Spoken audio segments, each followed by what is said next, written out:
into the Jordy Culotta Show. Wave your hand out there, baby! Shout out to the show. She puts the pinky into the nostril. Man, look at that. Healthy competition, there's nothing like it. Y'all grow up. The line's wrapped around the stadium. Different strengths. I just lost a tooth. It's going to be fun.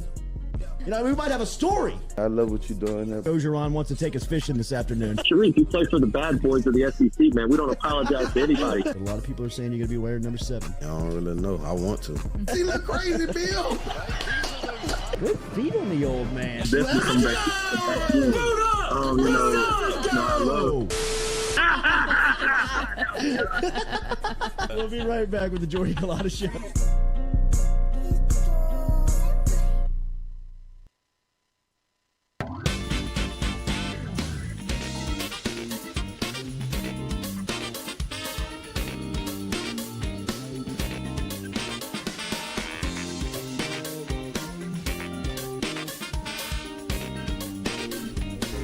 All right, welcome into a Tuesday edition of the Jordy Culotta Show, driven and powered by Go Chevrolet, live here on this Tuesday. Make sure you hit that like button, share button, comment button, as we'll be here with you until 9 a.m. this morning. We're going to talk to Gordon McKernan, who will be in studio with us at 8 a.m. this morning. We'll catch up with the latest from the NIL czar here down in Baton Rouge. We'll get his thoughts on the Bama game from Saturday night, a couple of his players shining, including Harold Perkins, who was named SEC Defensive Player of the Week for his output on Saturday. In fact, LSU had a couple of players, 3 of them, named SEC Players of the Week for what happened yesterday with, what happened over the weekend with LSU. We will tell you all about it coming up here throughout the Jordy Culotta Show. 7:30 this morning, we're going to talk to Billy Embody from On3. We'll get the latest, or just the impact, on recruiting from Saturday night. We told you a lot of the big names that were in Tiger Stadium, and there was a ton of names as far as recruits went in Tiger Stadium for the LSU Bama game. We will tell you about some of the impact, some of the feedback that Billy Embody was able to pick up after a very eventful weekend in Tiger Stadium. It was incredible. Obviously riding the high. Brian Kelly was speaking yesterday. We've got quotes. We've got sound bites from that press conference coming up here. Then in the second hour, Kyle Caskey. We will have a feature for Caskey's Clicker. We'll have the shortcut during the last 30 minutes of the show, and then an extended cut for whoever wants to hang out and watch. But it'll be a lot of LSU Bama. It'll be a little bit from last night, which the New Orleans Saints, fall on Monday Night Football 27-13. Bad turnovers, bad play calls, looked old again out there as Lamar Jackson and the Baltimore Ravens ran through and diced up the New Orleans Saints for a 27-13 defeat. Saints fall to 3-6 overall on the season, as it looks as if the Saints are falling into the cellar. I know that the NFC South is still pretty much open, but it is a terrible division, and the Saints are a really bad football team right now, as they just struggle to do anything really good. But more from Brian Kelly yesterday as he was speaking. Remember, Daily, we're brought to you by Go Chevrolet, our friends over at Go, GEAUX, Chevrolet.com. Brand new cars and used cars down in Laplace, Louisiana. Check out the lot down there in Laplace. All of the inventory online at GEAUX.Chevrolet.com. Their brand is growing throughout the state of Tennessee. If you're listening to us up in Tennessee, check out the Go brand, as they are just opening up their 3rd dealership in the state up in Tennessee. Online, GEAUX.Chevrolet.com. And our phone lines brought to you by Metropolitan Health Group. Real doctors, real solutions every day, from our friends Charles Harvey and Jason Ramazan with Metropolitan Health Group. We'll talk recruiting coming up here in a couple of minutes. Brian Kelly was speaking yesterday, post-Bama presser. I was listening to it. I didn't have the opportunity to be in the room yesterday, but listening back to it, man, you can hear the emphasis. And to me, there was more examples yesterday of Brian Kelly's brilliance, Brian Kelly, of what he has brought down to LSU. And as he described it yesterday, he had to change the way that his players thought. I mean, he had to change their thought process of thinking positive. And I think that had something to do with the way that game ended on Saturday night for LSU. If you think back to where LSU has been for the last decade plus, especially in the matchup versus Alabama, it has been a mental barrier that has been tough for LSU to overcome. Think about what has gotten LSU past Alabama in the last 15 years. I mean, it's taken players like Joe Burrow, coaches like Joe Brady, guys like Tyrann Mathieu, and a special defense in 2011 to really get past Alabama, Saban, and this crew up to this point. What Kelly was talking about yesterday in building a mindset, changing the mentality of a program that started day one of what he got the job. I learned yesterday, I didn't know this, that for the first 3 months Kelly was on the job, they never worked out inside. He took the job in December. Think about that. January, February, March in South Louisiana. Look, it's by no means is it Siberia, Russia, or is it cold? But it's dark, it's gray, it's raining, it's 50 degrees, it's South cold. Bend. It's adversity that you have to face mentally as a team that's going to make you stronger for weekends like what they're running up against here against Arkansas. 11 a.m. kick, going to be sub 35 degrees in Fayetteville. The wind chill is going to be terrible. It's going to be a gloomy, dark, terrible environment to play football in, especially coming from the environment that you just pulled out of on Saturday night. But mentally, you've got to be able to drop that, leave that game behind, and look forward to whatever the next challenge is. And I think that Brian Kelly yesterday in his press conference really gave some insight on how he has gotten to this point a lot faster than we all have really figured he would get here, right? I think even his bosses, his administration is probably behind closed doors saying, my goodness, we are in the driver's seat to go to Atlanta in year one with this guy. This is far more faster than I, would have anticipated, especially from this seat.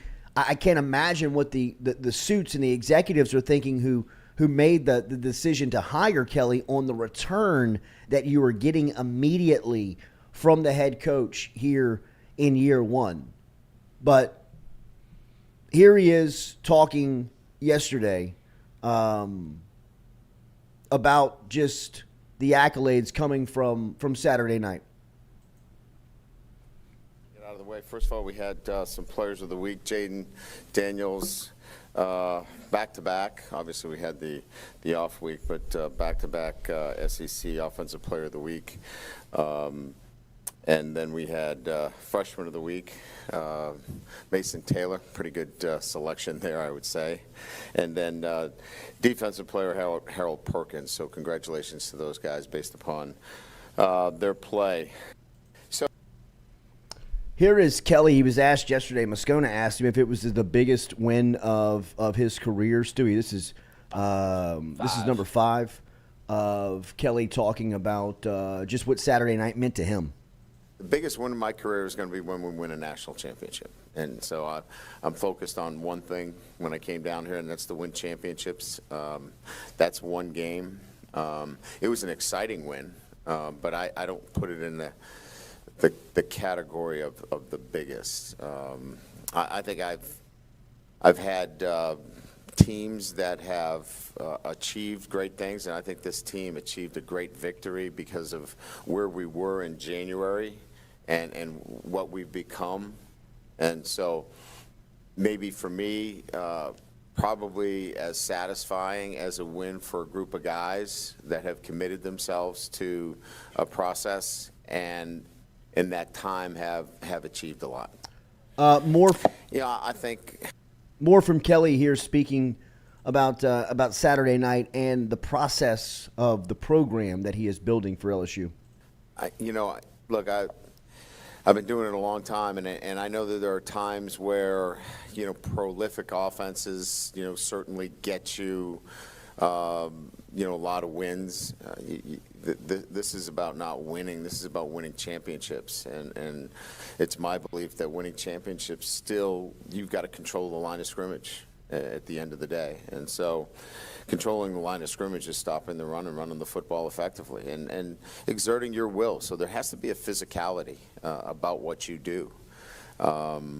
Yeah, I still think you can win games throwing the football, and we'll have to win games, with that kind of offense. I said that earlier in the year. You can't win games throwing the ball for 85 yards. Then we came back and threw it for over 300. But the point I'm making is physicality starts and ends with stopping the run and running the football, and we're doing a better job there. Arkansas, it's the Golden. More from Kelly. Here he is talking about that home atmosphere on Saturday night. Stewie, this is number 2. Just a great atmosphere in Tiger Stadium. I think our fans were, obviously a great motivating factor to creating, one of those environments that, you all talk about, but, you want to be able to be part of it. And I think, our players fed off of that. And certainly we had talked about it Thursday that, when we were in the stadium that, they're going to be out there, but your performance will dictate the kind of involvement that our crowd has. And it's going to require play in and play out a sustained effort. And I think that sustained effort by our football team created that sustained atmosphere in our stadium. It wasn't an up and down kind of involvement. It was every single play. Our crowd was active and involved, and I think it had a lot to do with the kind of play that our players were involved in, and that was a consistency that was really good to see. So, Kelly, here's the last one, Stewie, number 10, of him talking about Harold Perkins, who took home the SEC Defensive Player of the Week. Yeah, I think, quite honestly, he's got the makeup to do that. He's a mature kid. I was talking to a couple of our coaches about him. He's a bit of a throwback, and a throwback in this sense. Just tell me what I need to do. I don't need all the other things, and I'll figure it out as I go. It's kind of refreshing. He doesn't need to know all the whys, and I'm not saying that we shouldn't give the whys to our guys, and that's part of coaching today. You've got to explain a lot of things. He doesn't need a lot of the whys. Just point me in the right direction. I'll figure it out. And that's Harold Perkins. He knows he's not perfect, but he makes up for a lot of those things with his athletic ability. So, I think that Matt's done a great job of kind of meeting him halfway with some of the things that he's not ready to do, but leaning heavily on some of the things that he has that are, innate traits that can come in and help us win right away. And I think part of it is he's a bit of a throwback in that you don't have to explain everything. Just line up here, do this, and you'll be fine. Yeah, they did Perkins, 67 snaps on Saturday night. He had a career high 8 tackles. He had a sack. He had 3 quarterback hurries, which was a team high on Saturday night. He was all over the field, man.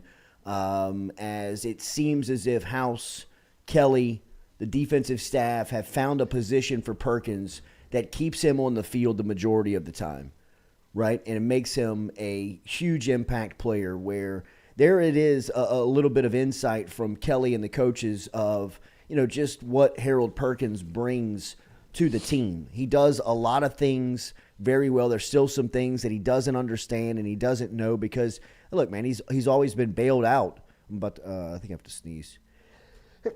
There's nothing you can do about it. Bless you. Thank you. But Perkins. I'm allergic to the negativity about Perk. Yeah, right. Leave my guy alone, man. Perk's make you itchy. Sneeze. But it was, they finally found a spot for him where there is some things that he still has to learn.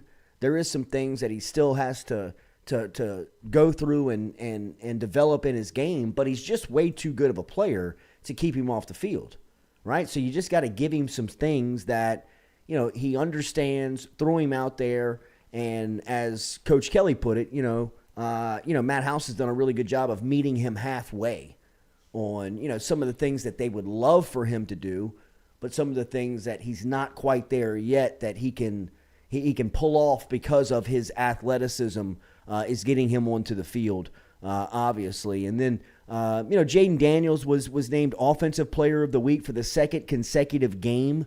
Obviously, he was off with the bye week, but he was the Offensive Player of the Week for his output versus Ole Miss, and then the latest versus Alabama. It was the first time, obviously, that LSU had beat Alabama in over a decade.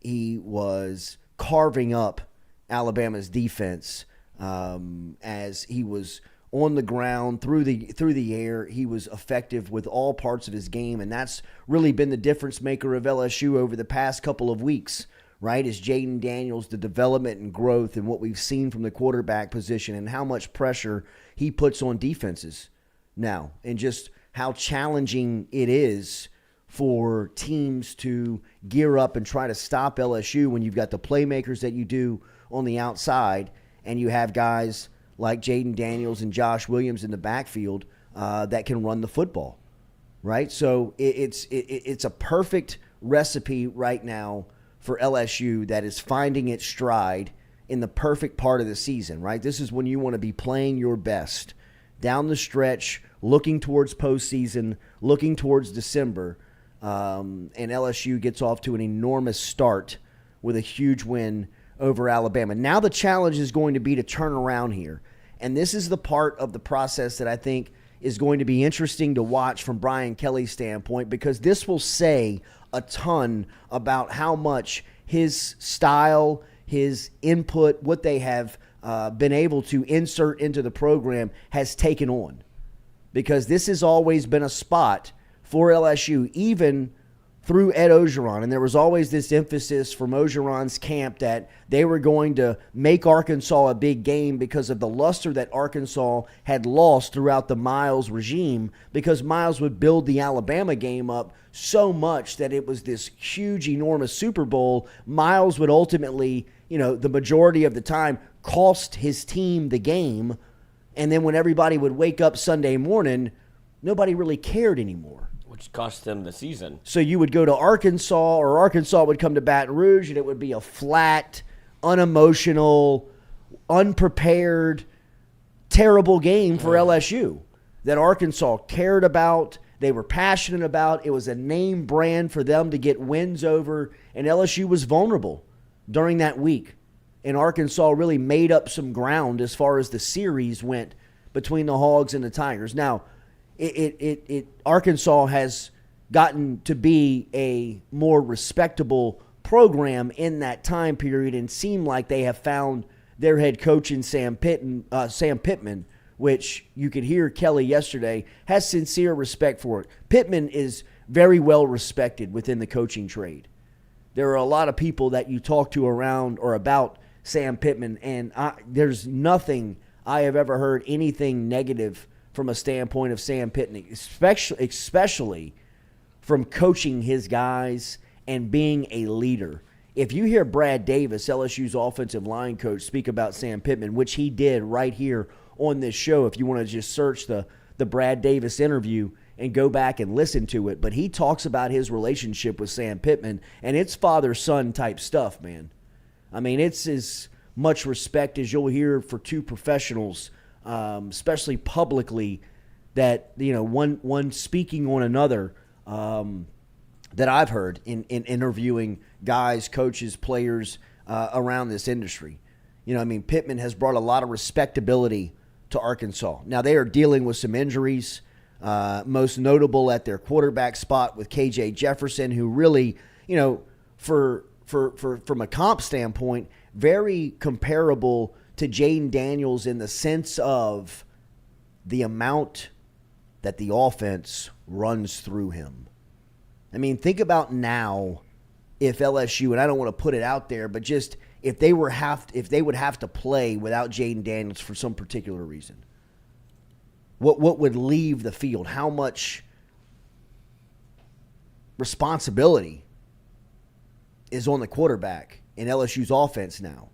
I mean, they have turned into a dominant RPO team that puts the ball in the quarterback's hand and gives him the option to run or throw it. I mean, the coaches are saying, hey, look, we're going to give you a formation.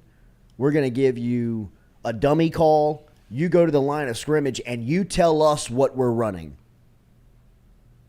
It's a lot of responsibility for a quarterback, but when a guy is performing up to the level that Jayden Daniels is at this point and KJ Jefferson has for an extended amount of time, you hand over that type of responsibility. Jefferson, it seems like there are reports out of Fayetteville, is going to be limited in practice this week, and at this point is not planning on playing Saturday. Now, things could change here between now and kickoff, but here on Tuesday of game week, Jefferson is not planning on playing on Saturday morning versus LSU. With that out, with Jefferson out, is a bulk of their offense. The majority of their offense is now searching for an identity just because of how much autonomy, how much responsibility they put on the shoulders of KJ Jefferson. Very similar in the sense to Jayden Daniels. If he's out, that'll be a big storyline to watch for LSU. Either way, you've got to go through the process this week of getting prepared. You've got to travel up to Fayetteville. You've got to get ready for an 11 a.m. kick. You've got to do it in climate and temperature that you're not used to, where it's going to be very cold. It's going to be windy. It's going to be gray. Ugh. Arkansas is at a crossroads this year. They're either going to have an emotional game where they can try and tie it back together and close the series and close the season strong, or this thing's gonna get out from under them and they're gonna fall apart. And speaking to that, just a little news coming across the wire. Trey Biddy of Hog Sports just tweeted out last night at yesterday afternoon, Arkansas's DBs Miles Slusher and Anthony Brown both suspended for 1 week and will miss the LSU game following a weekend arrest for allegedly disorderly conduct. So, speaks a little bit to which way they could go. Sounds like that's probably the latter of what you were talking about, where it might be falling, kind of crumbling a little bit. Sam Pittman has a little bit of, I know he's well respected, but doesn't he feel like he has a little bit of Edo to him? Well, sure. Well, I mean, that's his personality. Right. And the comp is because both of them were never coordinators, right? Sam Pittman's a lifelong offensive line coach. Ed Ogeron's a lifelong defensive line coach. Ogeron's a real rah-rah guy. Pittman has big personality in press conferences, right? I mean, there's similarities with the two in the sense of just their background and kind of their personality of who they are. But in the sense of building a program and trusting someone to, really be able to strategically do that, I think that Pittman is more well set up to be a head coach for a longer amount of time than Ogeron. Ogeron just couldn't handle success, right? I mean, once they got good, Ogeron he kind of lost interest in football. I mean, really, I mean, not to disrespect his profession, but I mean, like his priorities changed drastically, right? Like, I mean, he wasn't worried so much about building the team and getting the team prepared to play as he was trying to impress other people, right? Whether it be girlfriends or whether it be boosters, whoever it was, But I mean, inviting the girlfriend's kids down to practice was a sign of just like, I mean, dude, what are we doing? Is that true? Is that substantiated? It felt like they got some pushback on that, but regardless, they got pushback on the kids going through the drills. Right. The kids were there. Okay. Every day. Yeah. You know what I mean? Yeah, like they were around wearing the gloves and the gear and catching balls on the side. They see weren't the going through Heisman. drills, Yeah. with Kevin Falk in a running back spot. But I mean, Well, Oklahoma. right? But I mean, they were definitely around. Yeah. Sure, right? But I mean, there was no debate that his priorities had just kind of slipped, right? He couldn't handle success. Pittman, while look, I get the comp.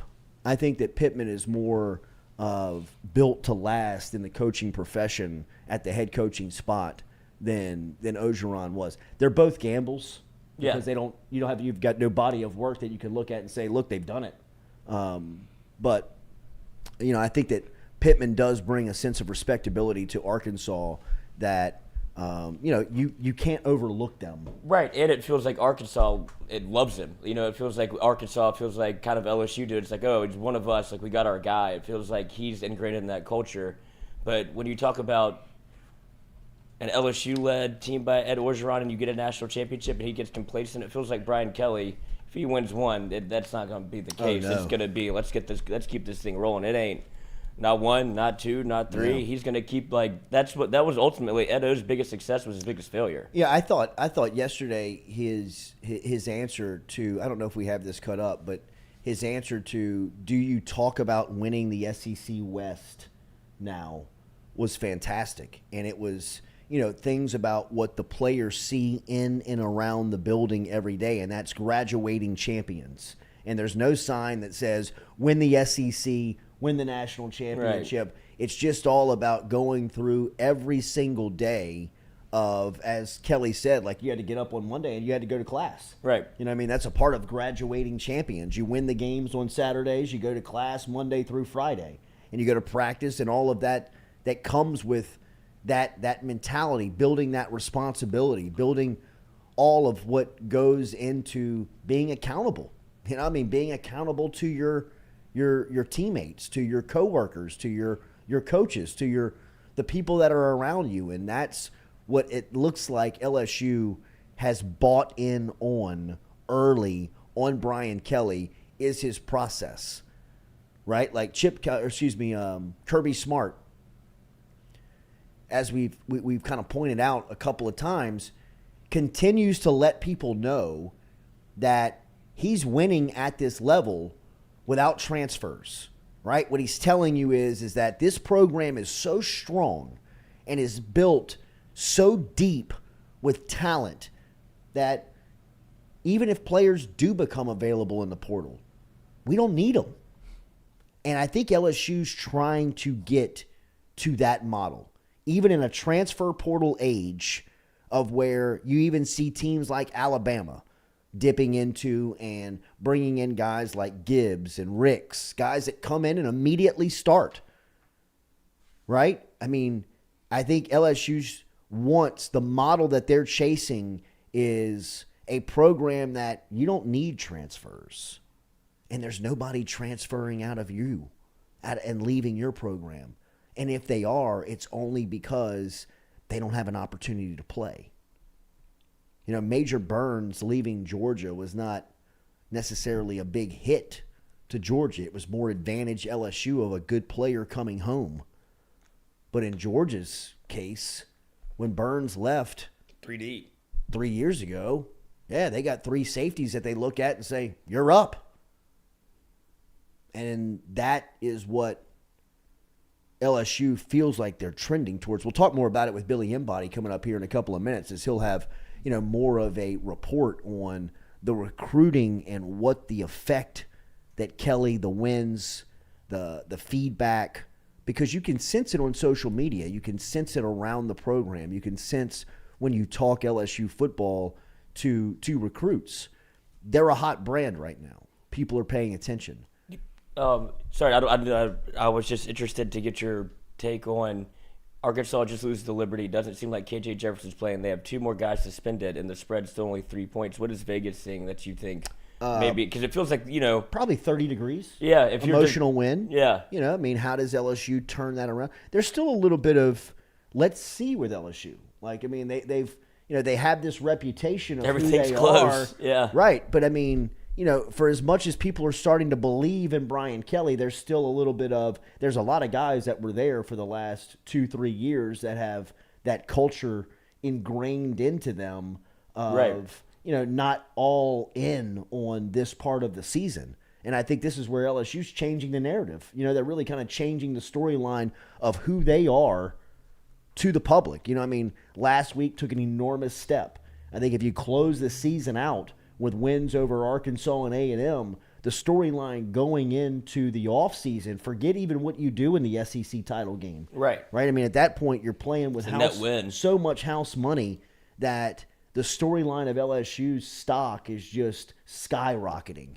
Right? It is on a vertical climb that is just direct up. Yeah, it's the LSU, the brand of the everything you lost from through the 2021 season, you kind of are getting back right again. LSU becomes that national brand, and I think when you have a game like Alabama and you have that atmosphere and everybody is talking about it again, and ESPN is like it's like they're almost at a loss for words for whenever they see Death Valley at night, and Scott Van Pelt has had to talk about it multiple times, but he's like, I know I've said this before, but he can't help himself. He's like, y'all just don't understand if you've never been a part of it, and that's kind of what LSU is supposed to be, but it also is kind of what their hindrance is, because LSU's never been able to be, it feels like 2 steps forward, 1 step back a lot with Les Miles and Ed O, towards like, all right, whenever you build up 1 year and that you like, this is the year that you have to win a national championship. It doesn't feel that way under Brian Kelly. Brian Kelly feels like what you would have gotten if Saban would have stayed.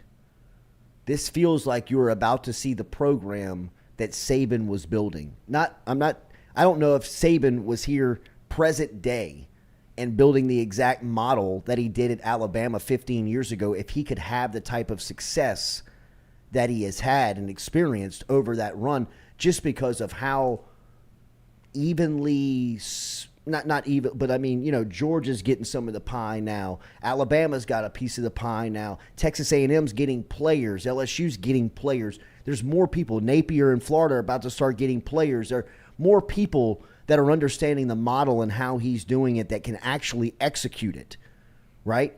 But LSU now, with the resources that they have, the recruiting ground that is accessible to them, the state of Louisiana, they now have the guy to build the program to compete at the highest level. Billy Embody knows those recruits. He knows the effect of what Saturday night meant to them. We will ask him about them next, coming up here on the Jordy Culotta Show, brought to you daily by RMB Builders. Remember, get in touch with Rhett Bourgeois and the crew over at RMB Builders. If you're looking for a custom design home, if you need any handiwork done around the house, if you need something done around the office, they're commercially licensed as well. Check out Rhett Bourgeois and RMB Builders on Instagram. Their IG is on fire right now. Make sure and give them a like, a follow, as you can see all of the projects that they have going on social media. If it's specific neighborhoods, if it's a specific build that you're looking for, you can see all of that on Instagram over at RMB Builders. RMB-Builders.com. Rhett Bourgeois and the crew over at RMB Builders. They're the best, man. Billy Embody from 1-3. Next, we're talking recruiting and impact of Saturday night with our favorite Billy Embody coming up next year on the Jordy Culotta Show, driven and powered by Go Chevrolet. Billy, can't.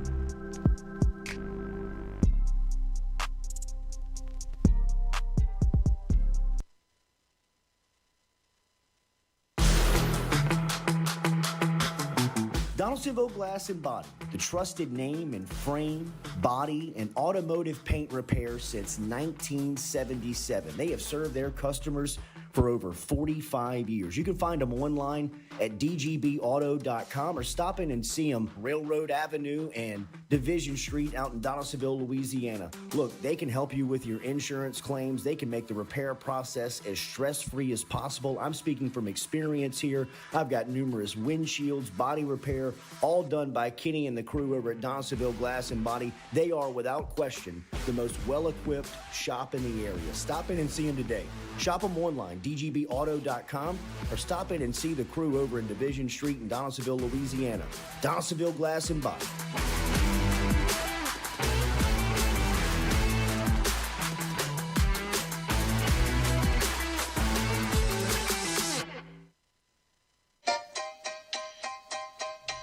Hey fellas, it's Jordy Culotta for my friends over at Men's Total Health. Guys, do you suffer from fatigue, decreased libido, erectile dysfunction, weight gain or loss of muscle mass, signs of depression, anxiety, hair loss, mental fog, general loss of interest? Then you might be suffering from low testosterone. Go see my friend Mike Roach and his great team over at Men's Total Health over in Metairie at menstotalhealth.net online. And stop in and see how they can change your life today. A simple shot and some knowledge from Mike Roach can get you back up, moving with your energy, get your sex drive back, build your muscle mass, make you feel young again. All online, menstotalhealth.net.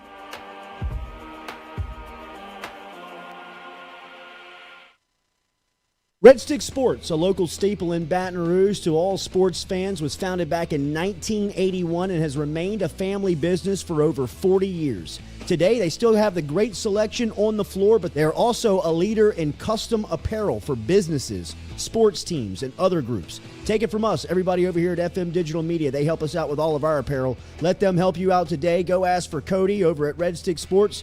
Check him out online at redsticksports.biz. I was embarrassed about my smile. Are you unhappy at yours? Do you not smile back at yourself?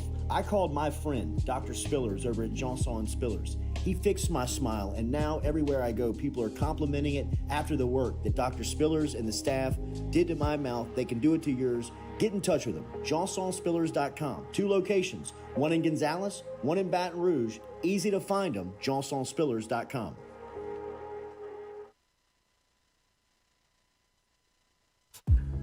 We love the crew over at Fresh Chef Kitchen. Chef Shane and his crew dropping off the meals every Monday here to FM Digital Media, whether it's breakfast, lunch, dinner. Me or the crew's going through our meals over at Fresh Chef Kitchen. Their weekly pre-order, freshly made meals, or you can walk into the cooler over there on Airline Highway. They have that fresh, same service over there at Fresh Chef Eats. FreshChefEats.com is where you can find them online.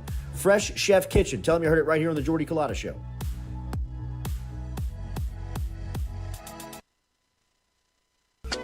Are you looking for sound financial advice? Then get in touch with Daniel Newman of Edward Jones. You can call him today at 225-261-8262 or email him daniel.newman@edwardjones.com. If you're planning for retirement, saving for college for children or grandchildren, or just looking for sound investment opportunities, get in touch with Daniel today, 225-261-8262, located on Magnolia Square Drive in Central. Daniel Newman of Edward Jones.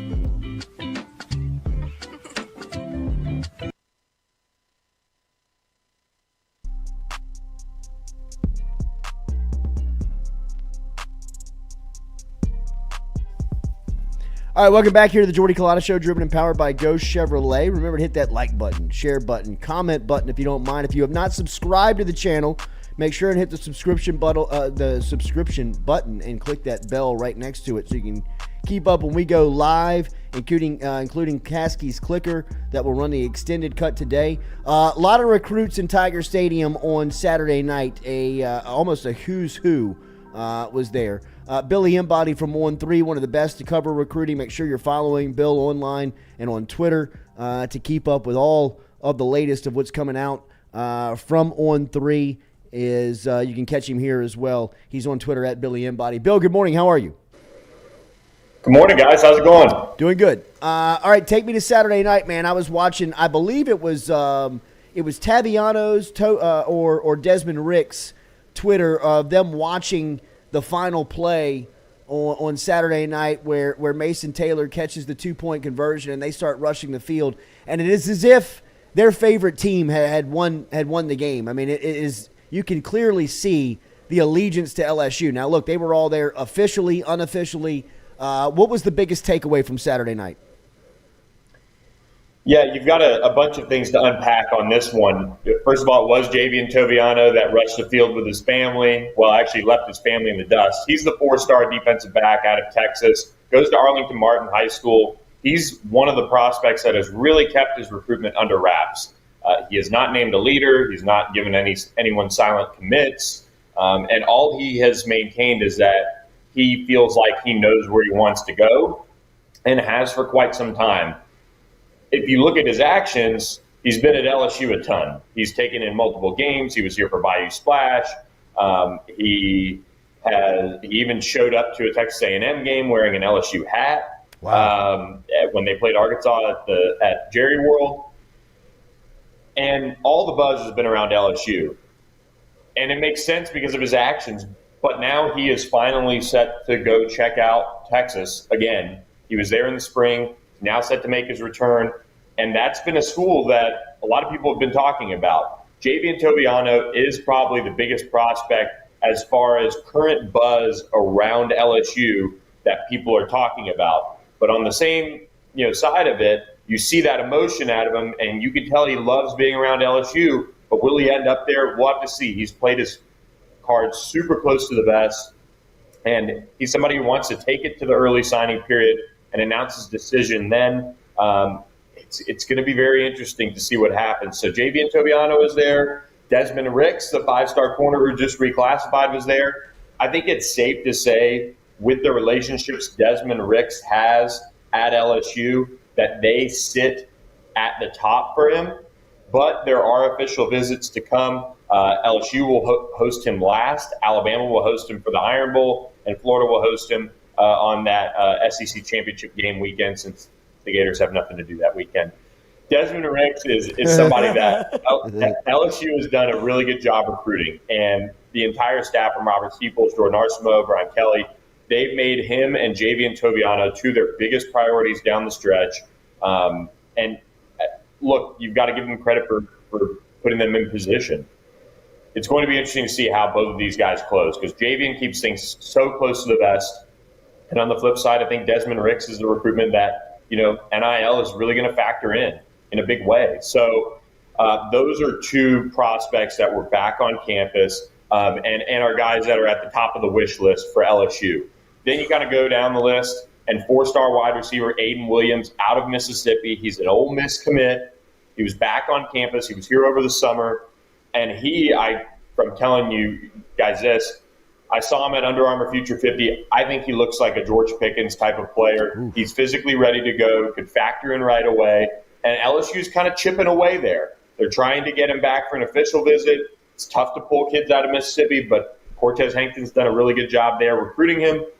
And then finally, Bo Hughley out of Georgia. He goes to Langston Hughes, where JoJo Stone just moved to and transferred high school. So he's a 2024 LSU commit that is now in his year. He popped up on campus.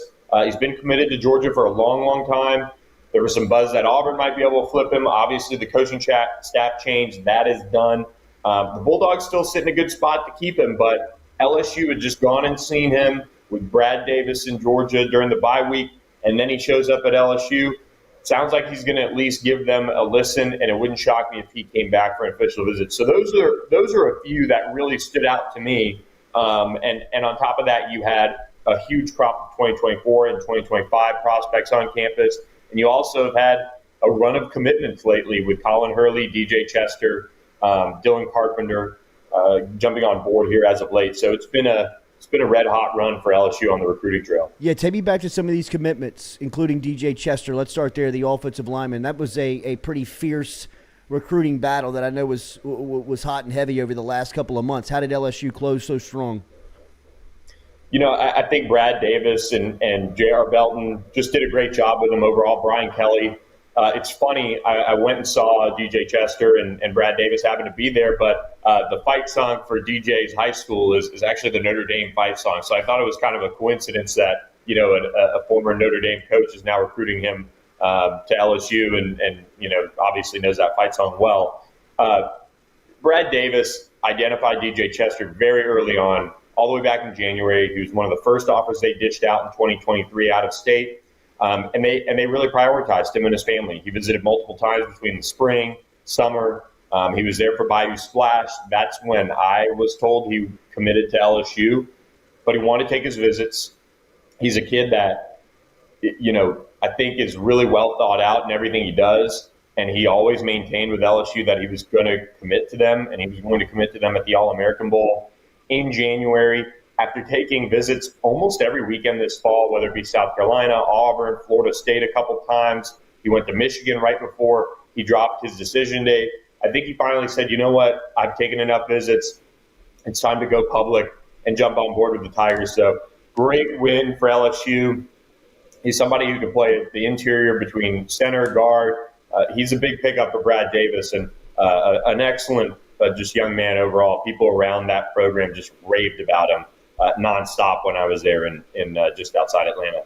Colin Hurley is a quarterback out of Florida. He has been reclassified as well and spent the weekend in Baton Rouge. What type of player did the Tigers pick up?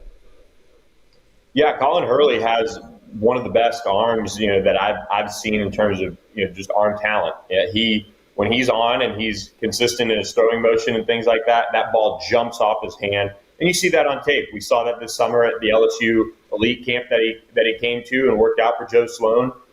He plays for one of the best high schools in the state of Florida. He's already won 2 state championships. He's somebody that, I think extends plays well.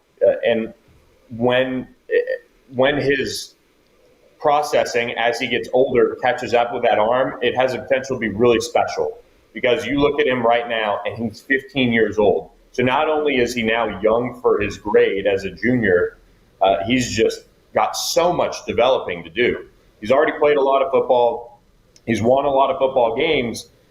He's somebody that can kind of lead this class and really bring guys together in the class of 2024. He's just got that type of personality. You see him on Twitter. If you're on there following people, messaging them, tweeting back at them, he's got graphics. He's got everything ready to go to let people know about LSU. He did some trolling, even I think, of Stephen A. Smith after the LSU-Alabama game. So just a terrific young man who's trained his whole life, quite honestly, to be a quarterback at the highest level. And Joe Sloan had kind of been working on this behind the scenes for a while as he recruited Julian Sayin and DJ Lagway in the class of 2024. And when when it was kind of apparent that Julian and DJ were probably going elsewhere, he said, let's go. Let's do this. Let's get this going. And sure enough, they did. And it's big recruiting land for LSU right out of the state of Florida. The Gators wanted him, and it's a big, big win. Dylan Carpenter is a edge rusher out of Santa Maria right here locally in South Louisiana. What type of player did they pick up? One who has a lot of length, a lot of really good measurables. The LSU staff thinks he's going to be able to pack on weight. He plays as such a high motor. He's disruptive.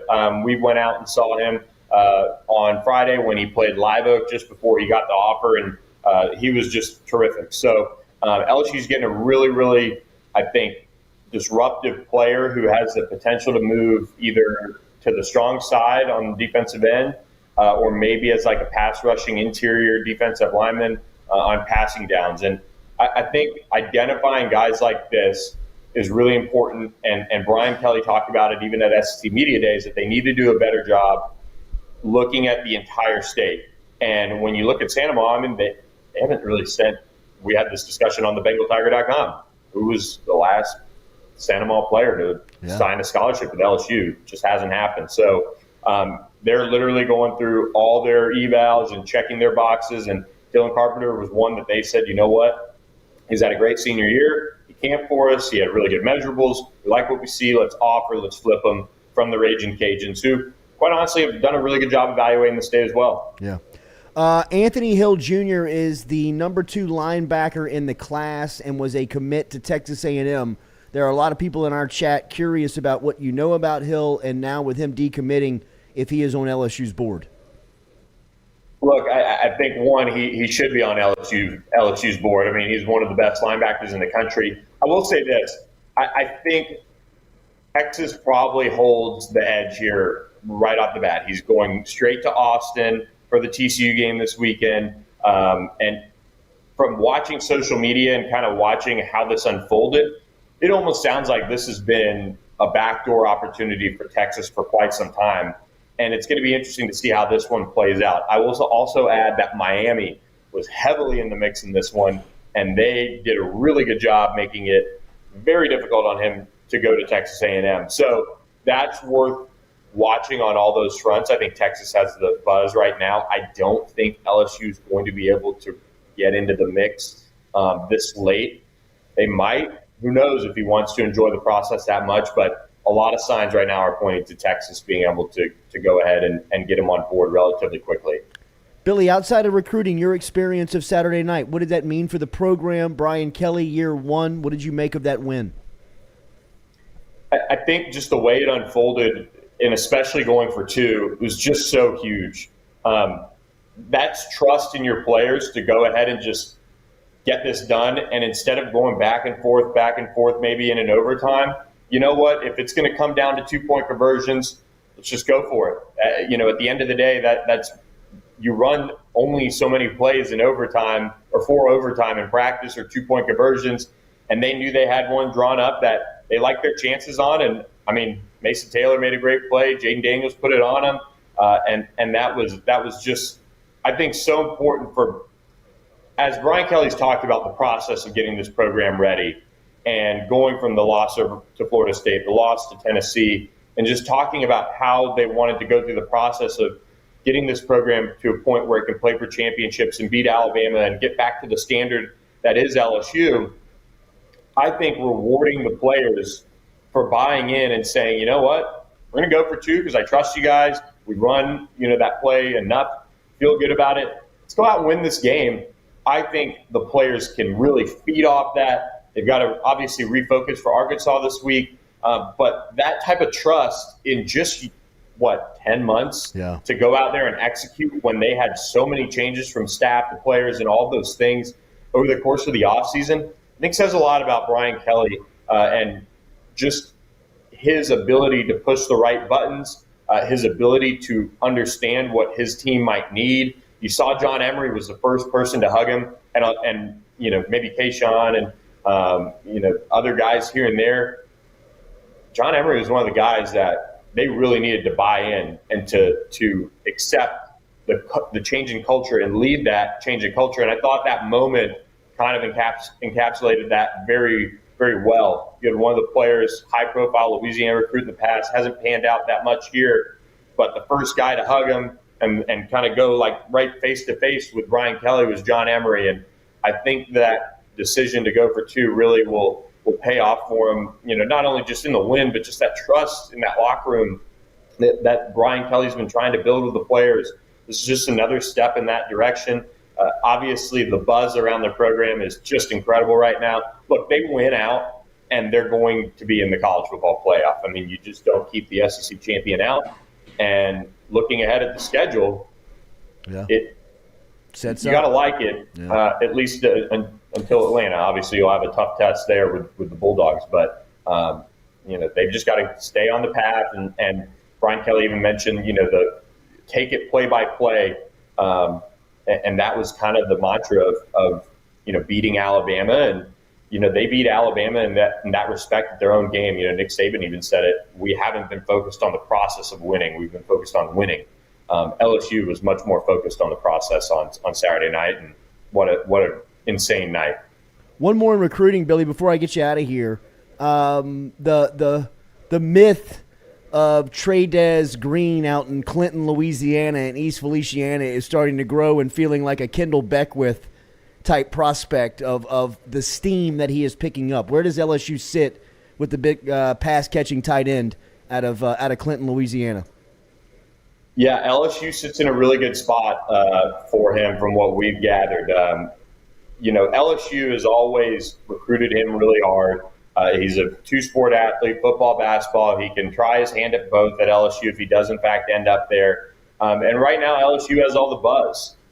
And for a guy that doesn't like talking recruiting much, doesn't really give it much, time in terms of, talking with folks like me or others out there, you're starting to really track the actions and say, okay, all right, he doesn't talk about it much. He doesn't really get out there and do a lot of things, but LSU just sits in a really, really good spot. So he is, the frame on him, it just suggests that if he's not a tight end and a difference maker in that respect, don't count him out for offensive tackle, honestly. If they pack some weight on him, he's all of 6'6", almost 6'7".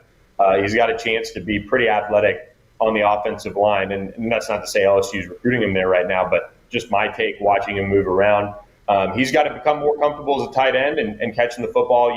He's been playing 2 sports and not necessarily specializing. So when he gets more and more time to develop and grow into his body and things like that, he's got a chance to be a really good one for LSU if that's in fact where he ends up. But all the buzz around LSU right now for Trey'Dez Green for sure. Basketball season on the horizon. Where is the calendar at right now for Matt McMahon and the recruiting staff?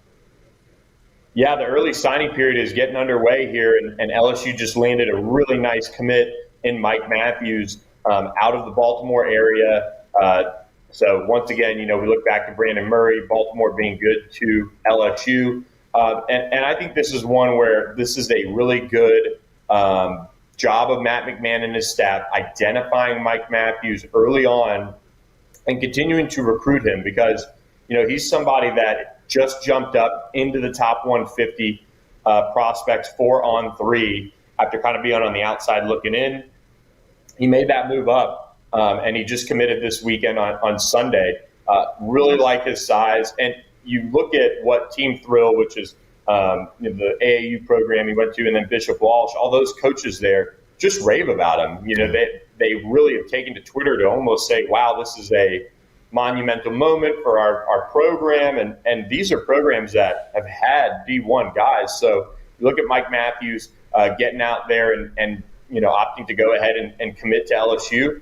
It sounds like a really, really big commitment for them. Wednesday is the start of the early signing period, and we'll be tracking to see if Corey Chess does, in fact, ink with the Tigers. We expect him to. Same with Mike Matthews. And then, the one that'll kind of go into the spring, it seems like, is A.J. Johnson, the 5-star point guard out of California. He took an official visit to LSU and Texas, wants to visit USC, Louisville, NC State, but those dates have been kind of put on hold. Arizona State has some buzz. We'll see. That one goes to the spring, and look, if they can kind of finish with Chest and Matthews and then add A.J. Johnson late, that would be huge. So early signing period starts tomorrow, and LSU has 2 commits with Mike Matthews and Corey Chest, and we'll see what the spring brings for the Tigers. They don't have many spots, actually. Yeah. Billy Embody from On3 Sports. He's a writer over there. He covers LSU on Bengal Tiger On 3. You can read it all on on3sports.com, doing great work on recruiting and keeping you up to date on both basketball, football, and everything around the program. Thank you as always, Bill. We'll talk again soon. Thanks a lot, guys. Appreciate it. All right, there he is, Billy Embody checking in. Make sure you follow him on Twitter at Billy Embody, and don't forget about our friends down in New Orleans, Louisiana, Katie's Restaurant and Bar. It is a classic when you talk about New Orleans cuisine. Been around since 1984. You can check out the menu online, but the menu, man, they've got something for everyone. Whether it is the swamp fries as an appetizer, the eggplant that you can pick up, or some of your New Orleans favorites down there at Katie's Restaurant. Been around since 1984 in Mid-City.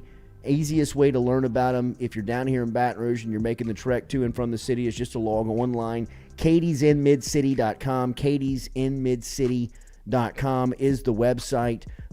They have very easy to get in and out of. You got catering service that you can find out more about and hit them online. They're located at 3701 Iberville Street, right in the heart of Old New Orleans. Katie's Restaurant, Katie's in Mid-City, katiesinmidcity.com. Been around since 1984. Proud supporter here. The show will be back with the second hour, driven and powered by Go Chevrolet.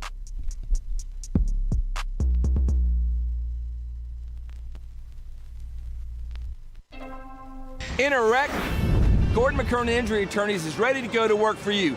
Come meet your team. I'm your intake specialist. I coordinate your case and connect you with your attorney and paralegal. That's us, your legal team. Thanks. And we'll fight to get you every dollar you deserve. I'm your settlements and disbursement manager, and I'm here to get you paid on time. I'm attorney Gordon McKernan. Put our team to work today. Just call us. Get it done. We're sitting in the dugout. So funny you say that. And Pelfrey is not pitching today, but he's in full uni, he's turfs, and he's standing up on the fence, whatever, just like this, watching the game. And we start talking about, pissing your pants, something whatever. He's like, I'll piss my pants right now. No way. We're wearing gray pants, long gray pants. He goes, I'll piss my pants right now. No, you won't. Yeah, how much money do you give me? So we gathered up however many people were in there. I think it ended up being $2,000 total. I pissed my pants for $2,000. 100%. So he goes in there and he's watching the game, and rush the edge, as a young guy, that's very valuable to the defense, being able to rush the edge, making the quarterback step up. But yeah, they put him everywhere. Middle linebacker, outside rusher. Maybe sometimes he's going to be in the drop. So he's very versatile for our defense.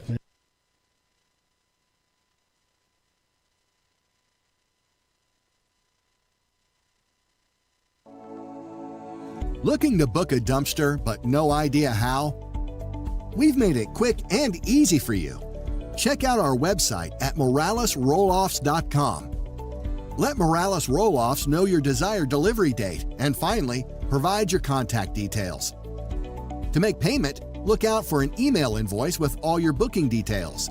On delivery day, our driver will notify you through text and email that your dumpster is ready and on the way. Now you know how easy and convenient it is.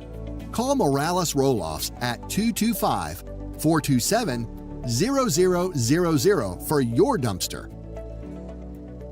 Hey Baton Rouge, when traveling through Natchez, Mississippi, whether you need to fill up your vehicle or your belly, stop by Go-Mart and On The Go Deli. Go-Mart has clean restrooms, community coffee, an awesome beer cave, and a great selection of anything you might need on your trip. So stop by Go-Mart at 4 Sergeant Prentice Drive as you're entering Natchez on the left, and visit Tom and Wright Granning and their awesome team at Go-Mart. From chronic dehydration? Are you looking to improve your athletic performance and you need to get over and see our friends over at GoFlow IV? They're located on Jefferson Highway. Easy to find them online at GEAUXFlowIV.com. Make sure and use the promo code Jordy Culotta Show. If you do, they'll take 15% off of your initial visit. Check them out online, GEAUXFlowIV.com.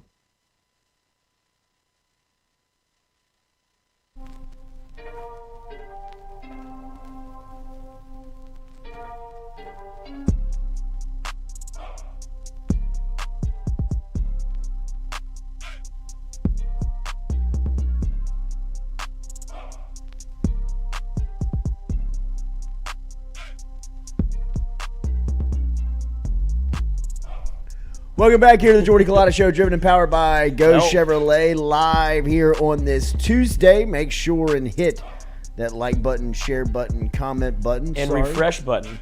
As we got struck down by the internet gods. If you want to refresh that for me. If you want to refresh to get the updated feed, we appreciate it. Thank you for being here during the first hour, as we will talk to Coach Caskey coming up here shortly, as Coach Caskey will be here for Caskey's Clicker. Looking forward to diving in and checking out some of what LSU is having success versus Alabama, and also looking at LSU's defense versus Alabama. Defensively, LSU, that has been the story up to this point. You know, one of the most impressive things about Saturday night from my standpoint was that, you know, you think about LSU, or if you think about Alabama right now, and Alabama has kind of changed their identity a couple of times under Nick Saban. He's been there, you know, for the better part of 15 years. And at one point, they were a defensive juggernaut, right? You could always count that defensively they were going to be bigger, stronger, and faster than everybody. They had 3 deep at nearly every position defensively, whether it was, you know, 2 guys that were high end and a freshman that was going to be a superstar. Their depth chart was almost looked like the Under Armour All-American game every year on defense, right? Somewhere along the way, and it was when the spread offense and all of the offensive explosions started to happen, Saban realized he had to kind of learn himself on how offensively he could stay relevant within the game. He hires Lane Kiffin. Next thing you know, the spread is implemented, and Alabama kind of becomes a offensive school where they're handing away Heisman Trophy awards to quarterbacks, running backs, and wide receivers. That wasn't always the identity of Alabama. Now, right now, they are as offensively identified as any college team in the sport right now, right? I mean, with Bryce Young as the reigning Heisman Trophy winner, a guy like, and a player like Gibbs, and all of these wide receivers that they've pumped out into the league over the last, you know, couple of draft cycles, has brought a reputation and brought a identity to Alabama that really is offensive when you think about the program. And from LSU's defensive standpoint, I thought what they did more impressive than anything on Saturday night, the entire program, was have a defensive plan against a Bryce Young-led offense that really confused him from the jump, because it was very important for LSU to start fast in that game. And by starting fast, it just meant being prepared where you're not giving up points early that you have to play catch-up, which routinely they have done throughout the season, right? twofold on that starting fast thing. You get into the game, you get into the flow much quicker. It becomes more competitive more early. But from LSU's standpoint, moreover than anything else, they have been as good of a second half team, specifically a fourth quarter team, as good as anybody in college football, maybe better than a lot. You know, I mean, when you look at just how they've won, how they've competed, and given themselves chances and closed out games at the end because they're either better coached up, better conditioned, their strength and agility is still there, and it's been very impressive to watch holistically now through a 9-game sample of just how well conditioned they are. It really is. I mean, it's like, crazy. Like for Wingo and they played 90% of the snaps. Wingo and Roy played 90% of the snaps and never went down with a cramp, like anything. Like it's just impressive to watch, honestly. Like that's just the small part of the game that a lot of people don't pay attention to, but when it comes down to it and you see guys like not hands on their hips in the fourth quarter, like standing straight up ready, just give it to me. Give me more. And it's great to see. I love it. I love it. Feed me. But do you think that played a part in why he decided to kneel it in the fourth quarter and go into overtime? I think so. I think we're ready. Yeah, like we're and anybody huffing and puffing over here, we right. good. And you don't want to lose it there. Right. Right? Like where you're trying to make a crazy play down the field or you're running some hook and ladder and pitching the ball back or whatever you're trying to do to get into field goal. 21 seconds and 2 timeouts. I feel like you could have made at least. I know why they didn't. No, do I it. hear you. Yeah. I mean, everybody around me is saying, I disagree. I disagree Yeah. with this. I disagree with this, and I understand the train of thought. But what are you gonna bail on the guy now? Yeah. You know what I mean? Can't stop him. Exactly. I mean, you're sitting here tied up You don't think against that- Alabama with, OT at home. Yeah. I mean, it's Take not it. the worst case You're scenario. welcome. Yeah, you don't want to stay around for this party. Right, we got free football here. And then you're gonna say I'm not aggressive. Watch this. I'm about to go for 2.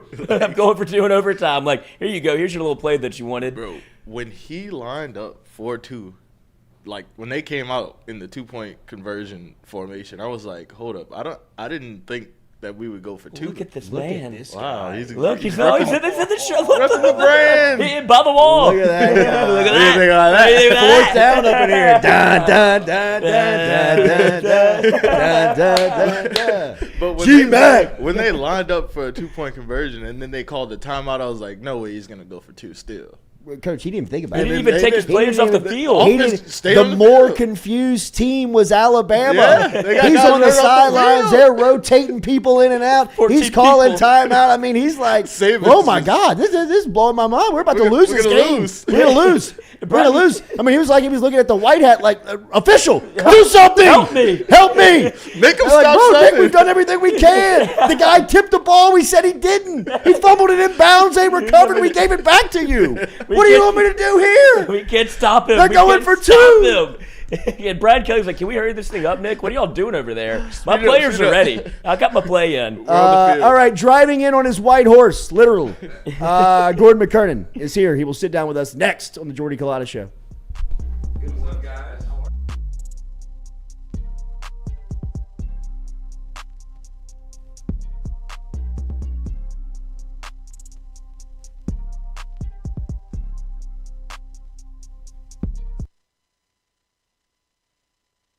In a wreck, Gordon McKernan Injury Attorneys is ready to go to work for you. Come meet your team. I'm your intake specialist. I coordinate your case and connect you with your attorney and paralegal. That's us, your legal team. Thanks. And we'll fight to get you every dollar you deserve. I'm your settlements and disbursement manager, and I'm here to get you paid on time. I'm attorney Gordon McKernan. Put our team to work today. Just call us. Get it done. We're sitting in the dugout. So funny you say that. And Pelfrey is not pitching today, but he's in full uni, he's turfs, and he's standing up on the First step. fence, whatever, just like this, watching the game. And we start talking about, pissing your pants, something whatever. He was like, I'll piss my pants right now. We're wearing, No way. We're wearing gray pants, long gray pants. He goes, I'll piss my pants right now. No, you won't. Yeah, how much money do you give me? So we gathered up however many people were in there. I think it ended up being $2,000 total. I pissed my pants for $2,000. And 100%. So he goes in there and he's watching the game, and he just starts pissing in his pants. Gray pants. Yeah. So you see it going down his pants, long pants going into his turfs. And he's just going into his turfs. He takes his turfs out and dumps out the pee outside on the warning track, on the dugout.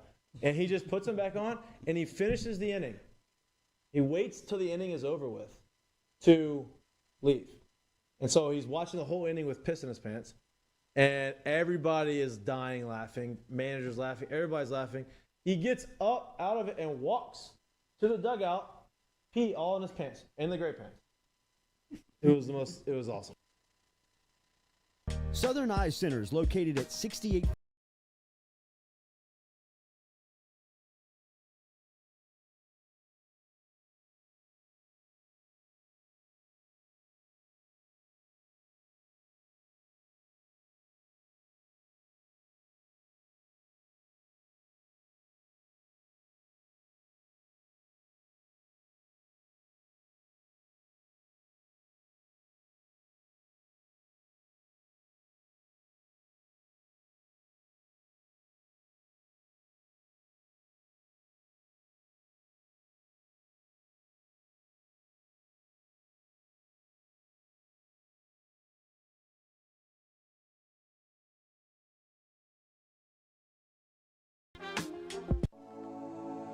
Looking to book a dumpster but no idea how?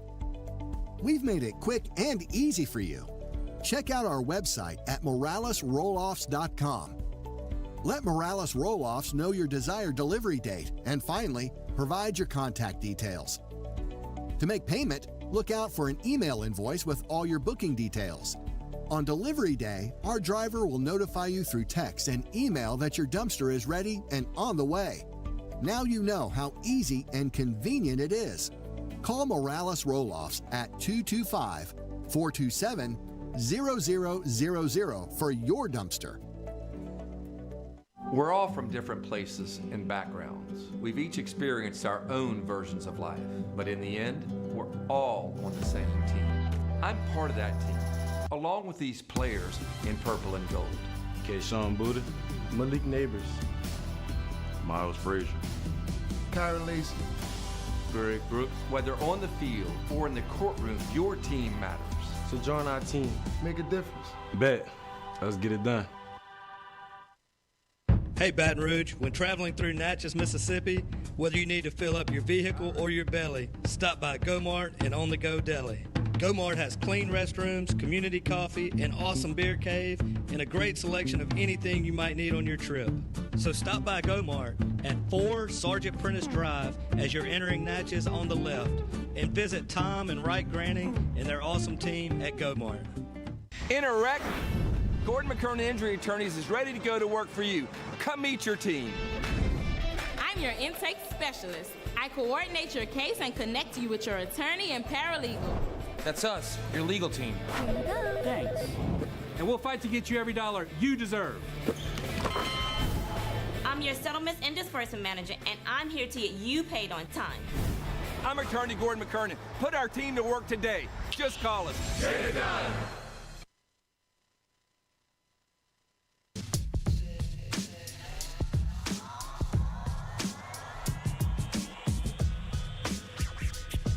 Back here to the Jordy Culotta Show, driven and powered by Go Chevrolet, a great supporter of our program and a great face for our community is Gordon McKernan. He is here just giving us an update. Obviously, we talked to him in the month of October. There was a great initiative from Gordon's firm on the NIL perspective for all the players, or not all the players that he has signed up, but a lot of his players that were making big plays on Saturdays. And there was big checks that were being donated each week. It's great to see you. Good morning. Yeah, good seeing you. Love your gear. Yeah, man. Repping the brand. Always. Got to. Tell me about your point of view of Saturday night, man. That had to be a pretty cool place, huh? Like everybody, a magical evening and you know, just a special night. Couple things that jumped out to my mind. You know, I love the day after grabbing the Advocate. Right? Yeah. I'm a type reads the paper. Yeah. I like to study the box score. And if I had told you that, would you ever thought you'd see a ball game against a Nick Saban coach team where, you know, things that Saban usually does to win a game, right? Time of possession, right? Penalties, rushing yards. And if I'd say, LSU is going to have more time of possession, less penalties, and more rushing yards. You'd say, no, you're playing Nick Saban. That's what he does better. Right? And you think about it, we beat him on all three of those categories, right? And no turnovers, right? That's the other thing he preaches, right? No turnovers. So we were more Saban-esque than he was. And not by accident, right? That's no coincidence. No. What's your takeaway that? So my takeaway is, and I've told this because I got to know Coach Saban years ago as a up-and-coming booster of the program, and he was very focused and disciplined and all those things. And when I met Coach Kelly, it was the same thing. There's a focus and a plan that he has, and he doesn't care with all the chaos going around him. He knows where he's trying to take that program. And I had Greg Brooks was in my office yesterday talking through some things. He's got some decisions to make. And we were just talking about that, and he was saying, yeah, there's a lot more discipline. There's a lot more accountability, but the players are liking it because we see what it's producing. And it's much different. And we all liked Ogeron, right? But sure. Ogeron just caught fire in a bottle, just lightning in a bottle at the right time, the right place. But that program was loose, right? Yeah. And there's much different, and they're liking it. Obviously, when you talk to people up at LSU, there's a great appreciation for what your involvement in the program is and the passion that you have for it.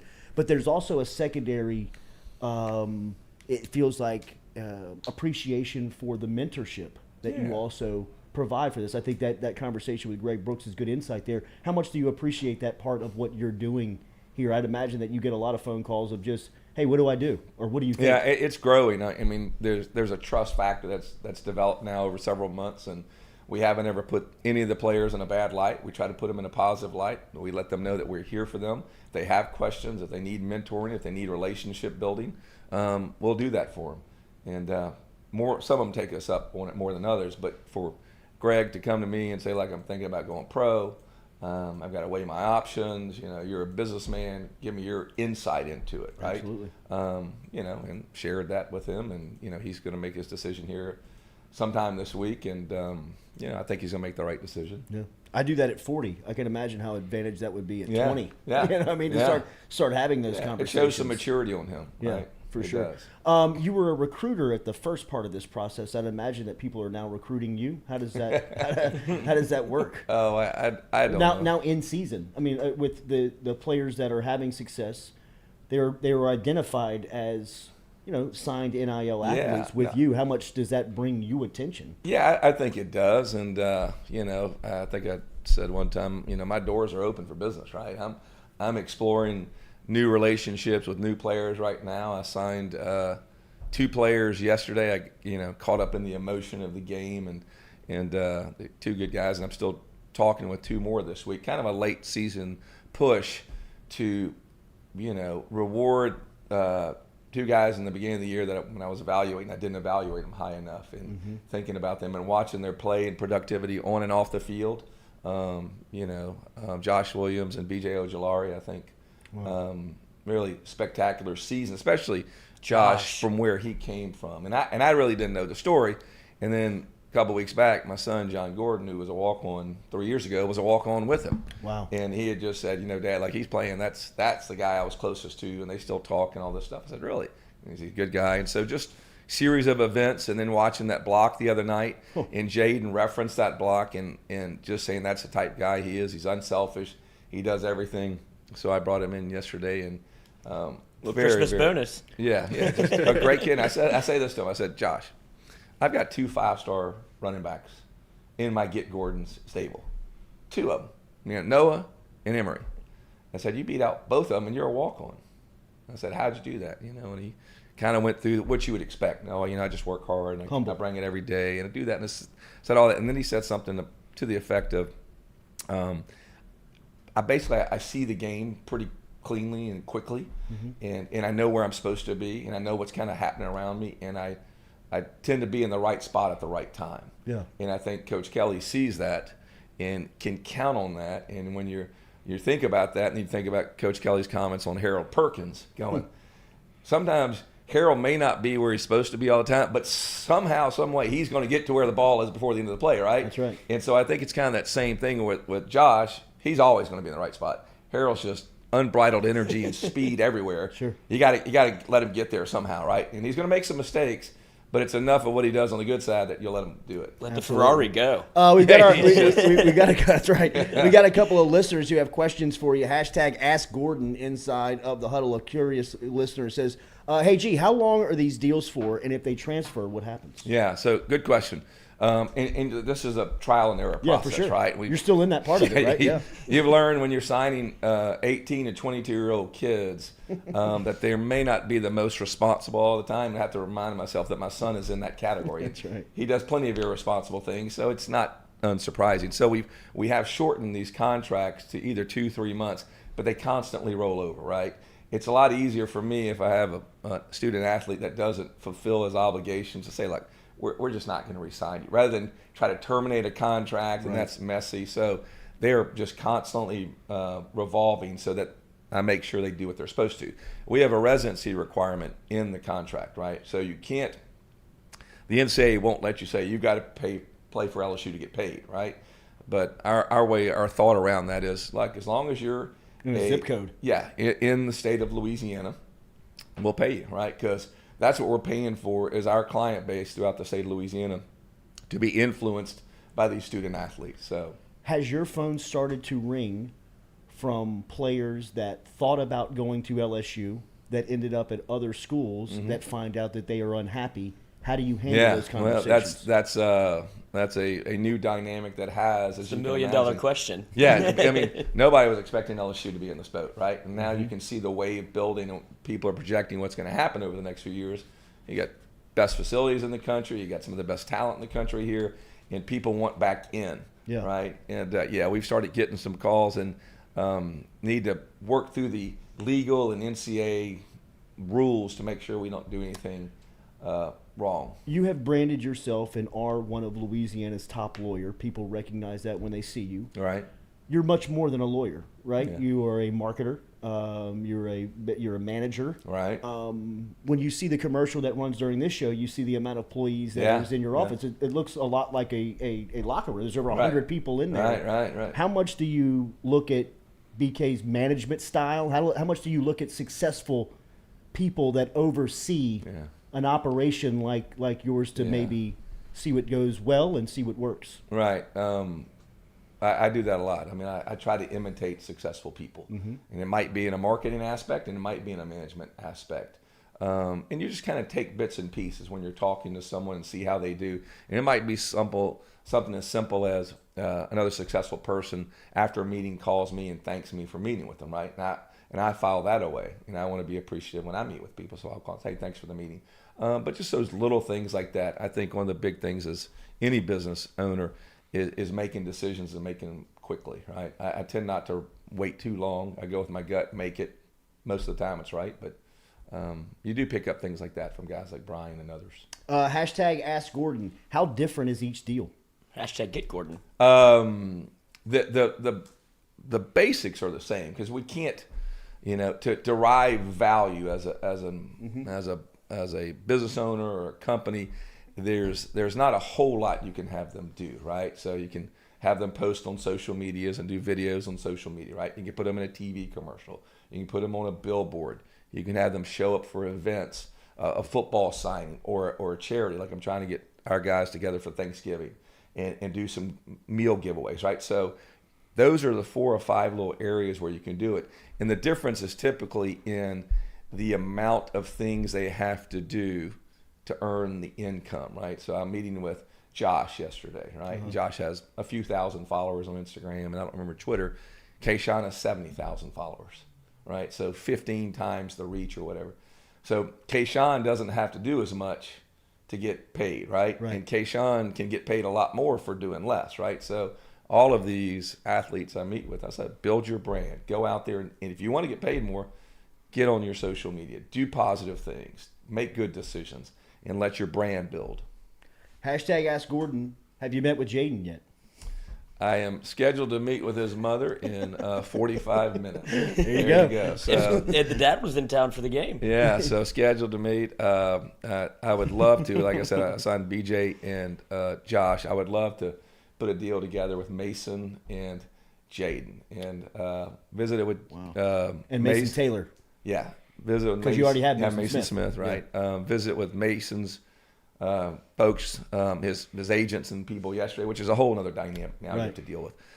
And Mason and I text. We were supposed to talk last night. I was at dinner too late after the women's basketball game, and I'll visit with him this morning. But I'd love to do a little co-branded campaign with the two of them, sure, about the catch. And I think it could be really fun. Absolutely. Do you have an idea now what this will look like in 2 years after 8 months in it? No, I don't. I think there's some things that just have to change, right? Mm-hmm. Just fundamentally across the national landscape, things are going to have to change because the sustainability of these collectives, I don't think will be there. You get caught up in the emotion at first, and you write checks and things like that. But as you've probably seen, y'all have witnessed, there's still not tons of businesses coming off the sidelines and partnering with the kids, and I don't know why. It's interesting to me. Haven't figured that out. Yeah. Do you think part of it may be what happened with Texas A&M and a kind of a little bit of a cautionary tale where you can go almost too far, and now I'm sure a lot of those guys have their hands up going, That's right. What did I do? Well, I think most of the business owners that we probably know more on the conservative side, whether it's financially or socially, and they just, I don't want to take a chance. I just don't know what's going to happen if I do a deal and that unfolds, right? So I they don't have to have it for their business. It's kind of start with the heart first. You have to love the program or programs, and then from there you build it in. That was a cool initiative in October which went towards breast cancer awareness, and I know you raised you cut some big checks. Yeah, we did. What was the intention? And the players participated, right? You just never know how motivated these kids are to come and be a part of it, and they did, and they turned out in force and did what they were supposed to, and I was really appreciative of it. Real Louisianimal says, hashtag Ask Gordon as a fellow classmate, LSU walk-on, and current business owner in Baton Rouge. How can I learn more? How can I help with the cause? Do you get that from business owners of where do I go? When it first broke, people were calling. Since then, it's kind of slowed down. Not as much, but anybody can call me directly or email me. I'm happy to visit with them and help in any capacity. All the universities now have departments set up that you can contact the athletic department, and they would give you guidance and this is what you can do, this is what you can't do, things like that. So there are available resources, but as I've said, you just get off the sideline, get in the game. Yeah. What's the easiest way to get in touch with you email-wise? Gordon@getgordon.com. Gordon@getgordon.com if you would like to directly get in touch with him about anything, how you could be involved, or if you have ideas, or if there's some way that you feel like that you can be a part of the NIL initiative that we all know Gordon has done great work since the early days of NIL for LSU and for all sports. It had to be cool being in the PMAC last night and watching Coach Mulkey and her squad. Yeah, they're going to be really, really talented, and Coach Mulkey and I will be announcing a relationship here over the next handful of days, and I'm really excited about that program and where they're headed. You're in the high school NIL world as well, and actually one of her big-time signees. That's right. How has that worked out for you early stages here? Yeah, I think it gets people scratching their head, right? Yeah. It's marketing can achieve different things, but one of the things is sometimes you just want people to ask why, what's going on. You're trying to figure it out. It's kind of like when you see the speed limit signs, instead of saying 15, it says 19 or 17 or 24. You're like, well, why? But it's just to get you to ask why, right? So some of that is about that, but I think that player, she's like could be a Simone Augustus type player. Absolutely. I mean, transformational for the program. Without question. Yeah. Gordon@getgordon.com. A great supporter of what we're doing over here and always has been. We are indebted to him and always will be. Make sure that you follow him and keep up with what's going on. Email him directly if you're looking for information, Gordon@getgordon.com, and he'll be back here at some point soon, as it's always great to see you. Yep, good to see you. Yeah. Thank you. Gordon McKernan checking in. We'll be back with Caskey's Clicker. Coach Kyle Caskey will be here. We will dive into LSU Bama and see the success that LSU had on both sides of the ball with our coach next here on the Jordy Culotta Show.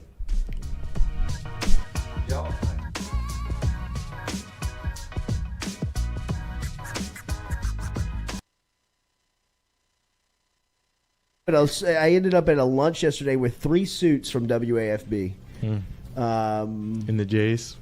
In the J's, in the hat, in the T-shirt.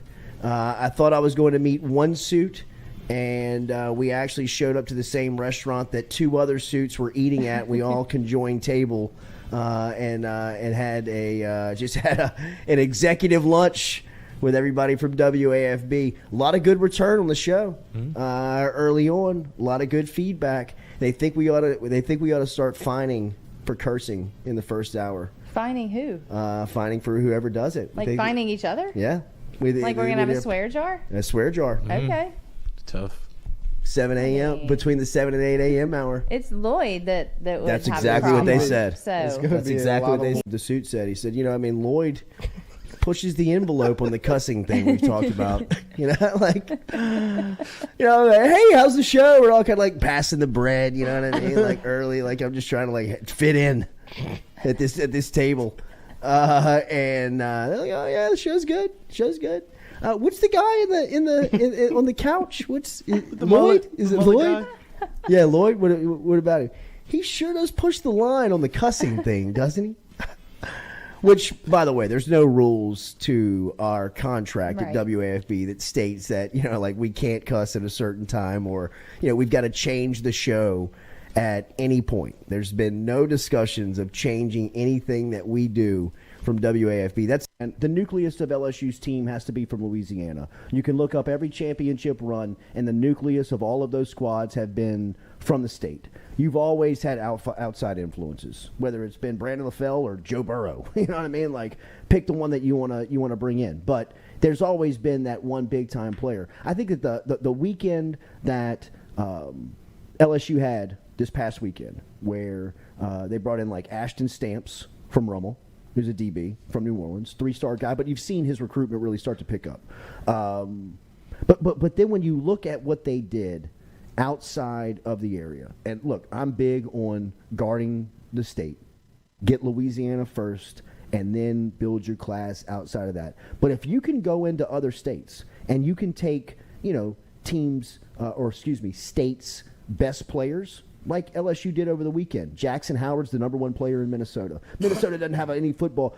I get it. I get it that they don't have the traditional football, players, high school programs that Louisiana, Texas, Alabama, Mississippi, Georgia do. But if you can go in and take somebody's number 1 player, who was it? Tayshawn Bowers a few years ago, the big stand-up defensive end who was out of New Jersey. Mm-hmm. He was the number 1 player out of New Jersey that recruiting cycle. Came down here. Took him a while. Mm-hmm. You know what I mean? To catch on, but by his senior season, he was a problem coming off the edge. I mean, you look at this guy, Jackson Howard from Minnesota, right? Like, I mean, he looks like an SEC football player. His physique, his style, the way he plays. You look at a guy like Joshua Mickens. Mickens is the number 1 player in the state of Indiana. All right, like Indiana football. You don't think of football when you think Indiana. You think basketball, right? But, I mean, you go in there and you take the top player who's a rush defensive end. When you watch the film, man, that guy looks like a SEC caliber type recruit, prospect. And LSU's able to get number 1 player in Minnesota, number 1 player in Indiana. Deshaun Womack, who we spoke to yesterday, a highly rated player in the state of Maryland. Deron Reed, who's a top flight player in the state of Georgia. I get going out and getting these elite players from around the country, and I think LSU has the brand to shop it nationally. But yes, I do believe that your core has to be from Louisiana. I mean, I think Dante Moore is the guy that they are waiting to find out what happens next. You're on camera, Lloyd. Well, I'm just saying, I don't think he's coming. I really think that Ricky Collins is going to be the quarterback that LSU is going after. I really do. We had Denbrock through here. We had Joe Sloan through here. We've talked to Marcus Randall. We've talked to Rohan Davey. We've talked to people around Collins, and I think LSU feels that he's the one that they want, and he's the one that they can get at this point. What did Marcus say? That LSU needs to pick it up. I think that. Oh, they're making up ground, I'm sure. But look, Joe Sloan's done great with the quarterbacks. He really has. I think that Sloan is he is a relationship builder. He is a guy that understands and really embraces recruiting, and he knows that they need to sign a quarterback in this class, and Ricky Collins is an SEC caliber quarterback that, LSU just, they didn't have the relationship, the program didn't have the relationship built like it needed to be once Kelly and them took the job over. So they had to make up some ground. But I do believe that when it's all said and done, when it all shakes out, I think LSU is going to get a quarterback, and I think that it's going to be Ricky Collins. I'm not saying that the sky is falling, but I'm saying you're starting to see trends that are not normal within Louisiana recruiting, where you're seeing routinely the top players. I know that Arch Manning was never coming to LSU. Hell, I even know Eli Holstein was never coming to LSU. But I thought Derek Williams was going to come down to the end and he was going to have a chance to go to LSU. It felt like Derek Williams was never even close to coming to LSU. Right? And maybe it's the money. Maybe it is.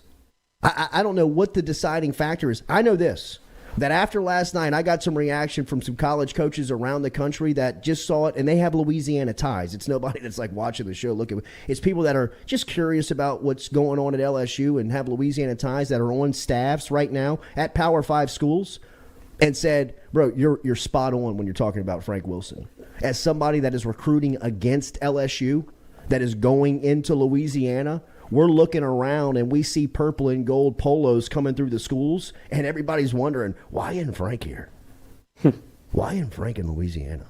I'm not saying that it's right, wrong, or it's indifferent. I'm just telling you that the competition is saying, hey, man, there's a hole opening right now in Louisiana because they don't have their top soldier protecting it. What else we got? One more. Voicemail. Hang on 1 second, Jamil. We're coming to you after this Jamil's just in voicemail. there talking, we're all snapping at her. Shut up. Shut up back there. I was just calling to find out when the Jordy Culotta Invitational is going down. Don't make it soon because it's too damn hot. I know y'all know that with the lack of AC going on at the joint. And if Rico Delgado's listening, he's a bitch. Send my condolences to Jock. Bye. I was just calling to find. That's awesome. Bro, He that's is the Call listening. Hall of Fame. There it is. That is. That's the one seed. That's what we needed. Yeah, that's perfect. That's what we've been looking for. Yeah, absolutely. Can't play it long. And you know what? We need to cut that up. Play that last part again. Let me hear that last part. We should be able to cut this part up. I know y'all know that with the lack of AC going on at the joint. And if Rico Delgado's listening, he's a bitch. Sorry, WAFB. Sorry, WAFB. That'll be a fine wherever you are. Whoever you are, where are you calling from? Spring, Texas. Okay, I Send love us it, a dude. See, that's dollar. what we need. We need to.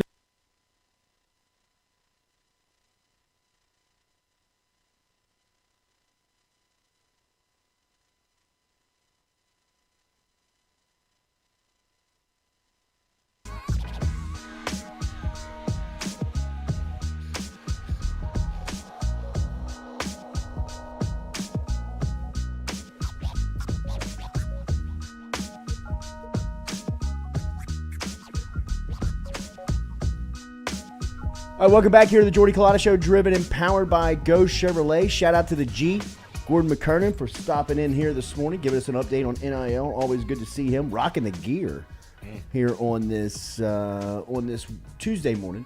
Every Tuesday we catch up with our coach, Kyle Caskey, as we break down the latest, whether it is NFL or college. LSU on the horizon here on this Caskey's Clicker edition with LSU Bama from Saturday night. Coach, good to see you. Good morning. How are you? I'm good, man. Just had to fight that traffic this morning. I'll tell you heard what, it it was crazy, like, bro. What, I they have think, an 18-wheeler on the... no, I think everybody's still leaving the game from Saturday. I just love Reggie's. That's right. Is that Chris? Even Fred Shaq was DJing. Is that contraflow that's going on the interstate now? All right, before we dive into the film, tell me about Saturday night. What'd you think? I think they number one, everybody talks about the 2-point conversion, how people were kind of shocked that he went for it and then he stuck with it. They had that decision made before the game even began.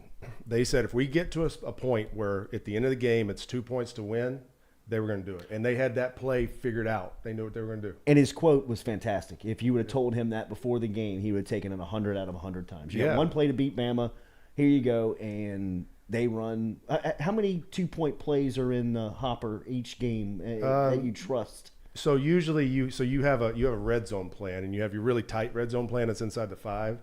A lot of times you put together 5 or 6 plays inside the 5, and then you say, okay, which one of these is the absolute best that we have versus what they do down inside the 5-yard lines? Because that usually translates to obviously a 2-point conversion. So you take your top red zone plays. So when the first time you say you get to the 3-yard line and it's just in the first quarter, you don't run play number 1 usually. you kind of skip it and go, I'm going to keep that one for a time when we really, really need it.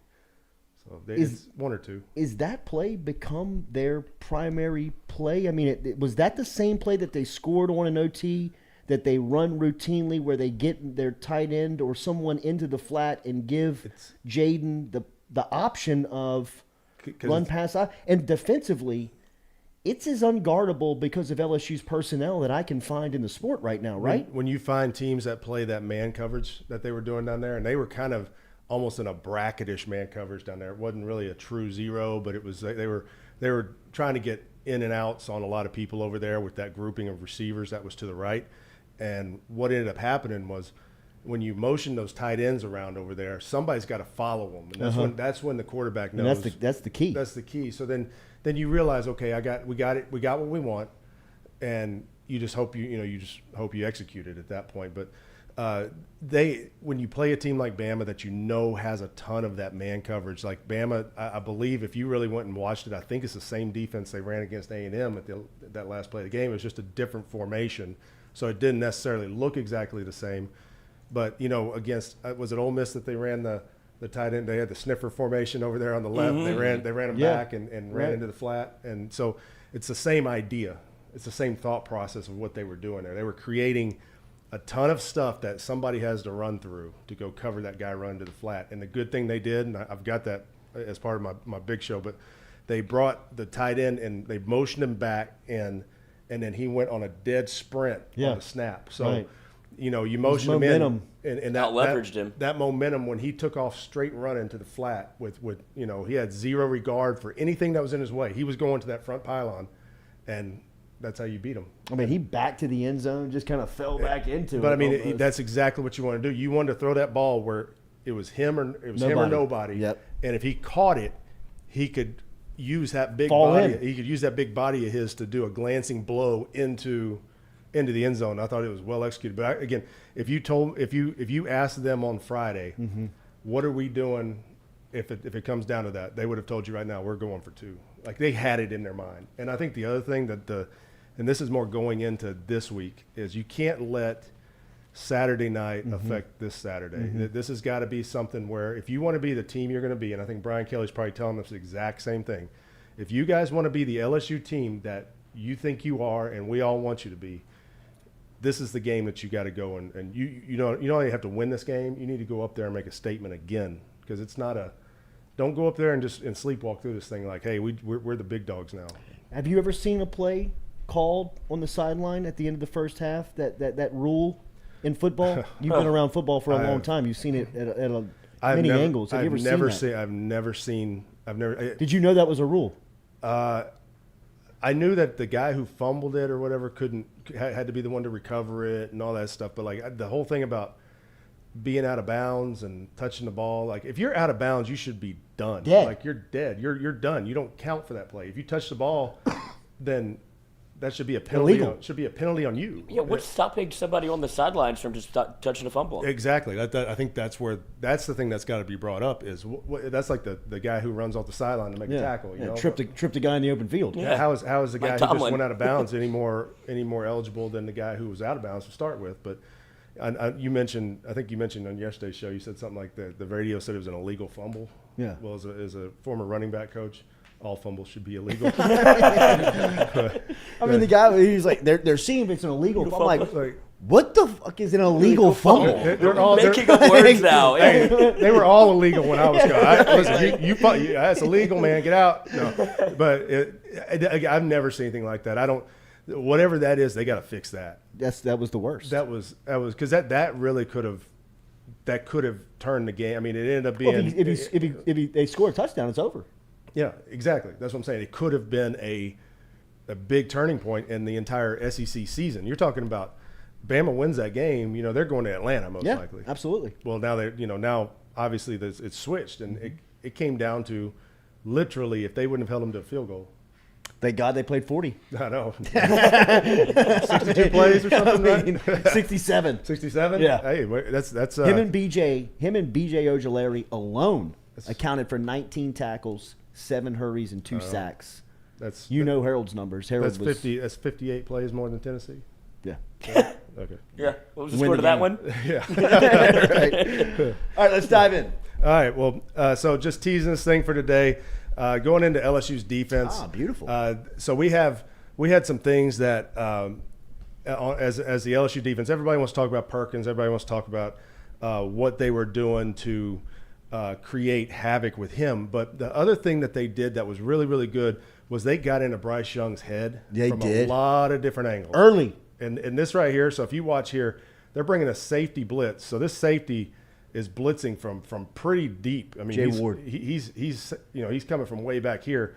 And again, he's holding the ball. If you look at Bryce Young's eyes, they're looking over here. There's a lot of stuff going on here. He's kind of creeping in the background, and then he comes through and he hits him. And look where that ball ends up. Ball ends up in the almost first row of the stands. So the point is, there's a lot of things that they were doing with Perkins and Ojulari and all those guys up front. But the fact that they were bringing guys from other locations, because he not only got hit there, we had LSU had a safety blitz that was a sack, that he actually did a pass rush on the tackle. So you had guys coming from everywhere the other day, and that to me, you're worried about all those guys up front if you're Bryce Young, but now all of a sudden you got to worry about all these other dudes too. How impressed have you been with Matt House? I've been very impressed. I think I'm telling you, like, the more I see him, there had to have been a reason for the whole Perkins thing earlier in the year. So give credit where credit's due. They got it figured out. And I mean, they're doing some things that are, it's kind of like this. I hate to compare anybody to Saban or Belichick, but like they take away what you do best. Yeah. And that is a trait in a defensive coordinator that I think is really big, is when you can take away what they do best.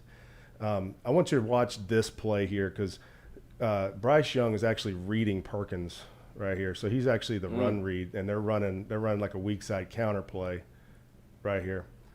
And so Perkins is checking Bryce Young. Okay, so everybody can see that Perkins is checking him. He's actually kind of flat-footed. He makes a tackle. Dude, that's his explosiveness is unbelievable. That right there. So as a quarterback, you're saying we're going to read this guy. His balance is his most impressive trait to me. I believe so. How he does not go to the ground. How good of a running back was he? Well, that gets into that's going to get to my next clip actually. So, but I want you to watch here. If you watch Bryce Young right here, he's actually reading. Look at him. He's reading the mesh of Perkins, who's over here off the screen. Like, Perkins isn't even on the screen. Hands it off. Okay, cool. You know what? Any other player on the field right here, you're good. You made the right you're decision. good. He gets around the corner. He's gone. Right here, nah. I'm going to chase you down. Damn, dude. Now, granted, I will say there was a lot of other players that were waiting to make tackle, but the fact that you can be – that takes so much off of that all the quarterback pulls and things. You can't – quarterbacks are watching that going – Can't get a true read. How are we going to read this guy? Yeah. Okay, so we need to figure out a way. So what they're going to do is they're going to figure out a way to not read him. They're going to start reading somebody else. They're going to just turn back and fan on the backside and say, no, we got to stop this guy, or bring a receiver in and cut him off or something, so it takes an extra player out. You were talking about this is a play I guarantee you're talking about. So Perkins is here, all right, and what he's going to do here is pretty amazing to me. First off, he's getting held. So he's getting held right here. You'll see it from the different angle. The fact that it looks just like that old misplay. Yeah. Now, that's not a sack, but you're telling me right now that Bryce Young, I mean, it's got a holding penalty right there. Mm-hmm. You're telling me Bryce Young's not thinking to himself, what do I got to do 40's a problem to get away from this guy? Now, I want you to watch that. That's about as blatant of a hold. Now, I got called. I get it. But not only are you getting held, not only are you getting yanked. He's making progress. Right here. You're making progress, and you fight through the hold. You fall down, get up, and still get to the feet of the quarterback. Running the hoop, coach. So what does that say about his athletic ability? It's as high as it gets. And I think that's where you're saying. Were you on the team with Devin White? No. But I've coached against him many a time, and I mean, when I was in the league. is he Who wants the comparison? I don't know. White's so much heavier than he was, but White came in as a running back. Yeah. And he was like this. Like he was so athletic, Devin- it was freaky, right? Devin White is a true inside linebacker. Right. This guy to me is I keep telling y'all Von Miller. Like he's got that feel that he can wreck a game. Like we had Von Miller rules in protection when I was with some of the teams I was with. If we played Von Miller, the rules were totally different. Is he like Micah Parsons? Kind of Micah Parsons. I would say he's probably more of a Micah Parsons because Micah Parsons also plays the inside backer. So Micah Parsons goes everywhere. Right. You know, he can play the three technique. He can play the defensive end. He plays inside backer. And impacts the game. It impacts the game wherever he he's is. At.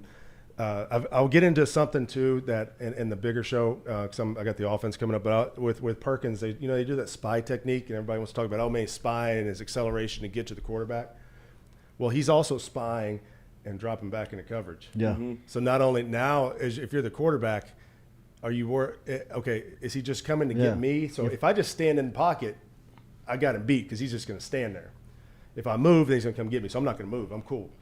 But now he's dropping back into coverage, and he took a lane away of an underneath route, and it caused a bad throw because Bryce Young was going to throw it, and he realized Perkins had dropped just where he was spying and dropped straight. That's what I want to see. I want to see him with the ball in the open field. I want to see him scoop one up. I want to see him pick one off. But that keeps the spy, all that spy stuff where he's running after the quarterback, that keeps that alive because now not only are you worried about the what happens if I break to the pocket? Yeah, we're not only worried about running the ball and getting tackled by him. Now you're worried about picking me off. This big long guy, is going to drop straight back and throw his arms up, and next thing you know, I don't see him because I wasn't paying attention to him, and he picks it off. So, moving to their offense, he's fucking awesome. Yeah, I mean, it's unbelievable. So I'm watching his high school highlights over here. He's so good. Moving to their offense, I got to point this out. And I know y'all just talked to Gordon, and he just said he just signed Josh Williams. Josh Williams has made this team so much better for everything this kid does. But what I just want you to look at, this is 3rd and 7. Okay, this is third and 7. Big boy runs. 4th quarter. This is right before the tying touchdown. Who runs the ball on 3rd and 7? Honestly, that's a ballsy call too. But you got to lay bucks though. You do. And that's the thing is they said, I trust you. Read it. I trust you. Let's run it. And watch what Josh Williams gets hit. Slugs. He gets hit right here. He gets hit for a 3-yard gain. That's Alabama. I mean, I'm not trying to pump up Alabama. That's Alabama. Alabama should make that play, correct? Right. And the biggest thing is, no, I'm getting first down. And I want you to watch Malik Neighbors. Yeah, I saw this too. I want you to watch Malik Neighbors. I think I got it. He's like, yeah. Oh, my gosh. So, I mean, that's the kind of stuff right there. I mean, you've got players that are loving the fact that Josh Williams, and it's not, I mean, I'm sure that. Who's that, Moody? 8 out of 10 times that guy makes that play probably. Yep. But the fact that Josh Williams said, look at where he's leaning. He shucks This him. This is where we teach running backs. This was called the stumble bum drill. Like you used to put your hand down on the ground and pull yourself back up. Watch him pull. See how he pulls his shoulders back up right here? That right there that's he's been coached well for one.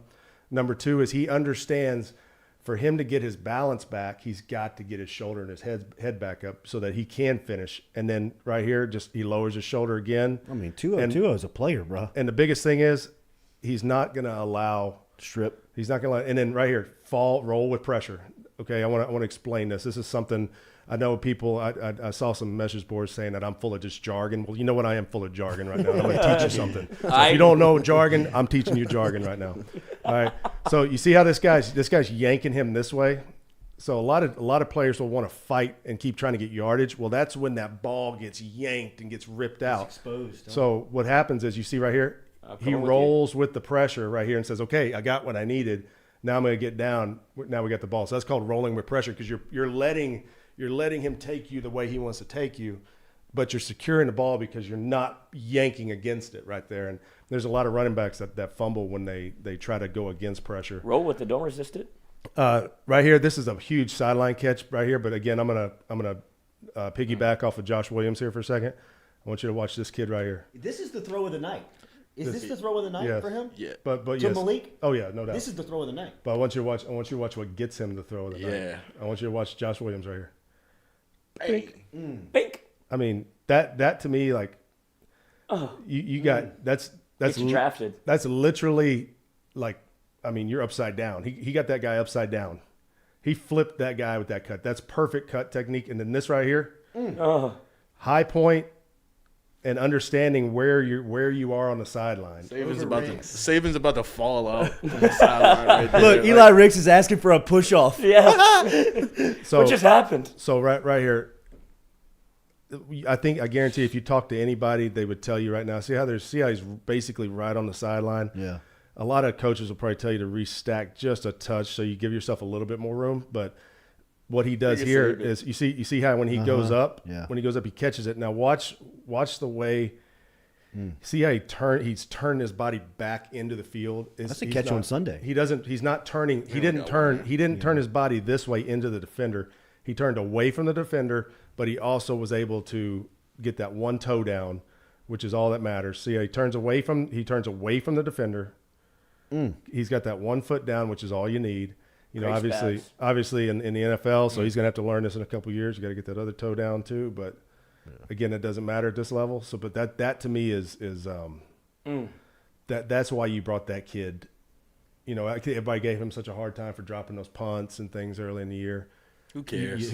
That's what that guy does. But you saw, number one, what did he do after Josh Williams? Yeah, Josh Williams run. I mean, he's the heartbeat of the offense. Yeah. He is pumped. He goes and makes that play because Josh Williams cuts that dude down. It's all playing together. And I think that's where people want to talk about the process, Brian Kelly's process, Brian Kelly's vision is that. And the more you can build your great players into acting like that, then that's what you got to do. Now, what we're looking at here is the tying touchdown.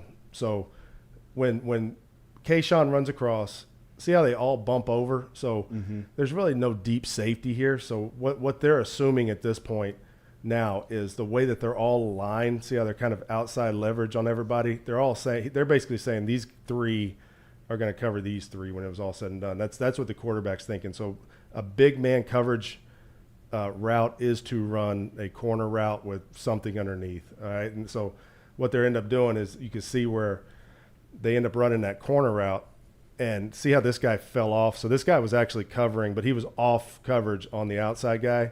That's why sometimes you want to have like these underneath routes to pull those guys away. He dropped this ball perfectly to where this guy who fell off couldn't make that play. But that's a huge play by Mason Taylor. Mason Taylor. Are you surprised how much they target him? No, because he does that. I mean, honestly, if he's doing that, and if they're throwing to him, he's doing it on the practice field. He's doing it on the practice field. Yeah. So it's good scheme, it's good execution, But if you look, he catches the ball, and his momentum can now take him because he's a big body. There's a reason they throw it to him and not one of the other guys. You throw it to your big body so that your big body can turn, and if 9 does hit him like this, it's a glancing blow and he goes in the end zone. So that's the reason you throw it to those bigger body guys. You don't necessarily want to throw that to a smaller guy who might be able to, because you can see right here, glancing blow, get turned into that spot right there. So again, very good. But again, they had that plan from the get-go, and you could tell right here. I mean, the excitement level right there. It's cool to see. And then I've finished it with that. So, that look on Saban's face, that's the look tonight. As a Tiger, as an LSU fan, if you're watching this as an LSU fan, you love to see that. So, if you can kick me off for a second. So that's what I got from LSU Bama. I thought, number one, the game plans were spectacular on both sides of the ball. They executed the game plan. It's not necessarily, because sometimes game plans are great, but the execution is not good. But that's where I saw that. So I again, if they could keep that up, but they can't let the drop off come. They've got to go out this weekend against Arkansas and take care of business. And it can't just be a squeak out of there. They go in there, take care of business, keep the momentum going.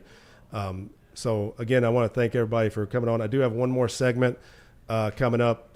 Won't be a long segment, but it's but before I do that, I do want to thank Citizens Bank and Trust for the telestrator. They do a good job of helping us out. And we do have an event on Thursday. I just want to remind everybody about the event on Thursday, be it the Perkins Row branch of Citizens Bank. It's on Perkins, outside of Perkins Row. Kim Mulkey will be out there. I'll be out there with an Arkansas preview. The Jordy Culotta Show, everybody I think will be out there. So we're all going to be out there supporting Red Rock and Blue, which is Jacques Doucet's fundraising thing where he helps veterans out, and it's being Veterans Day on Friday, doing that for them. So be exciting to see y'all out there. The last segment I got, and I think it's just something that, again, I've got a little bit of a following in Cincinnati, and I think there's a good – this is something for anybody that enjoys run game.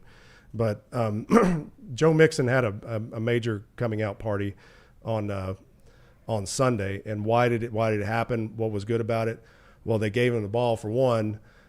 So number two is, I would say, the line, whatever they did, because they got just totally shellacked on Monday night against Cleveland, but they're running a screen here. So when people run a slow screen, the back's going to come out here, and then when he turns up, there's a thing called the sidewalk. And in the NFL, the sidewalk is the numbers. So it's the paint of the numbers. So these linemen know when they run out here, they're going to kick out at the numbers or they're going to turn up at the numbers. And you can see here, this is a great job of kicking out at the numbers. And then these guys get these guys trapped here, and then he just makes some guys miss. But the acceleration, I drafted Joe Mixon when I was there. We drafted him for this acceleration, the swagger, all the stuff that comes with him. And it's kind of been missing lately. But again, when people run screens, you're selling pass. You want everybody to drop back. You want these guys to rush past so that you screen them, and then you end up, getting behind them a little bit, getting behind the D-line, getting linemen out on your guys in space, and then letting your guys do their thing. And that's one thing they did the other day. The next thing I want to point out is the O-line movement. We talked about all the LSU O-line movement. I thought the Bengals did a really good job of O-line movement. So this ball's on the 9-yard line. Joe Mixon doesn't get touched till he gets to about the 4. And that in itself right there, and I get it, it's the Panthers. They're kind of down right now, but those are still NFL players that are getting pushed back. So I thought that was something that led to giving this guy confidence. And then think about, the LSU fans down here, watching this going, why are we talking about this? Well, this guy's getting beat up all year. Burrow, he doesn't have Chase right now. So getting something like this going is going to help Burrow out. Next thing you know, Burrow's going to be throwing for 500 yards again. Again, they got guys in space. One of the things that they did well here is they're going to pull Jonah Williams around over here. And yeah, there's two guys here, but that's what you get him in space, and then let's let Joe push his way through. And again, some of the stuff seems simple, but it hadn't been working for them, but it's going to work. This is a play that you just saw about 3 different teams run. Now, they ran it with the tight end pulling, but they're going to pull both this front side guard and this tackle. And it's the same thing as you saw from Alabama and LSU, except they're pulling the tackles and not a tight end. So as you'll see here, when they snap it, quarterback's reading that guy. So it's the same thing that Harold Perkins went and made the play on that we saw earlier. But watching this from the backside, you'll see right here, this is perfectly blocked. They're doubling here, back. He's pulling, kicking. He's pulling around, and then he's following that second puller. And it's perfectly timed out. And that's that same little gap NFL-style hole that you're just looking for. And now it's just making somebody miss at that point. A couple more here. This right here is great. And I wish more colleges would get to this type of personnel grouping. But again, this is just duo. They're just running right here. He's really just reading the backers, but they're going to end up just blocking everybody down. He's going to bounce it around here. One of the things I told my players as a running back coach was, if you ever get to run on a corner, you better take advantage of it, because if you're running on a corner as a running back, corners in the NFL for sure, they are not paid to make tackles. They're paid to cover people and make interceptions. They're not paid to make these tackles on these running backs. So, that's how they're taking advantage of that. I'm gonna skip this one here. So getting to this other play. So I thought this was kind of funny. Now, I don't know if this is how they were meaning to do it. This receiver's trying to pull around and lead block, but it looks to me like the timing got jacked up here somehow. And so you got the ball's here, his lead blocker's behind him, and he actually outruns everybody, including his lead blocker. to the end zone. They had an offsides penalty, got declined. So anyway, it's just some, when things are working, things are working. Talking about what does Joe Burrow bring to all this? Well, with this right here, look at this front. That's not a front you think you want to run a draw against. But with Joe Burrow being Joe Burrow, these guys are more worried about, pass dropping and different things. So when they drop out, it's a perfect look for a draw. So they took advantage of that. And then two more. This will be for anybody still hanging around here on the live stream. But Joe Burrow and what he can do, y'all saw this with LSU quite a bit. All they're doing, he's just running like a clear route. This is Joe Mixon down here at the bottom. He's just running a clear route. This is going to end up being a scramble drill. So Burrow's scrambling over here. Mixon runs in here and then runs back here, and he catches it on the sideline. But the throw, when you see this from the end zone view of this throw, this is pretty amazing. I think everybody can appreciate, because when he throws this ball, Mixon's like falling down right here. He throws this ball to a perfect spot right there. That's pretty amazing. I think everybody knows Burrow still has that ability to do that. And then obviously breaking records here.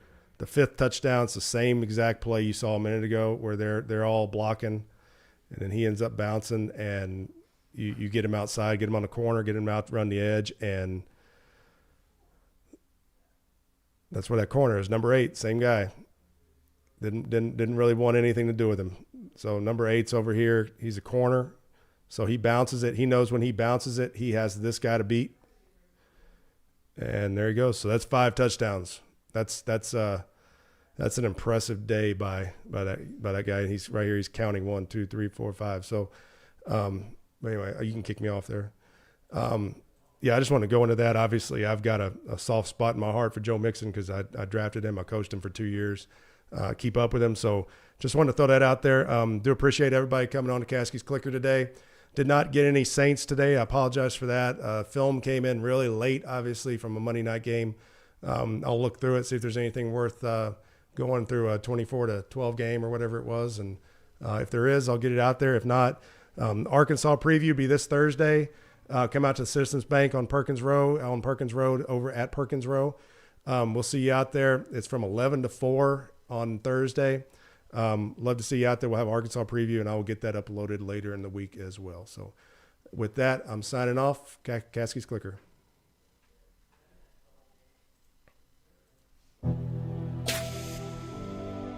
This was the next stage in development of our football team. Crowd was unbelievable. They created an energy unlike one that I can remember. That was truly a home field advantage for us.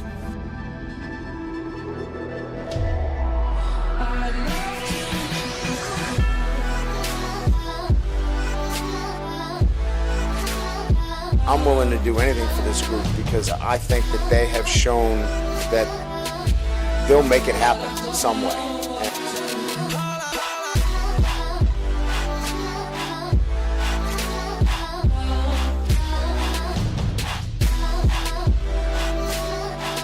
If you ask me, hey, I'm going to give you one play, and if you're successful on that one play, you beat Alabama, I would have taken that 100 times out of 100.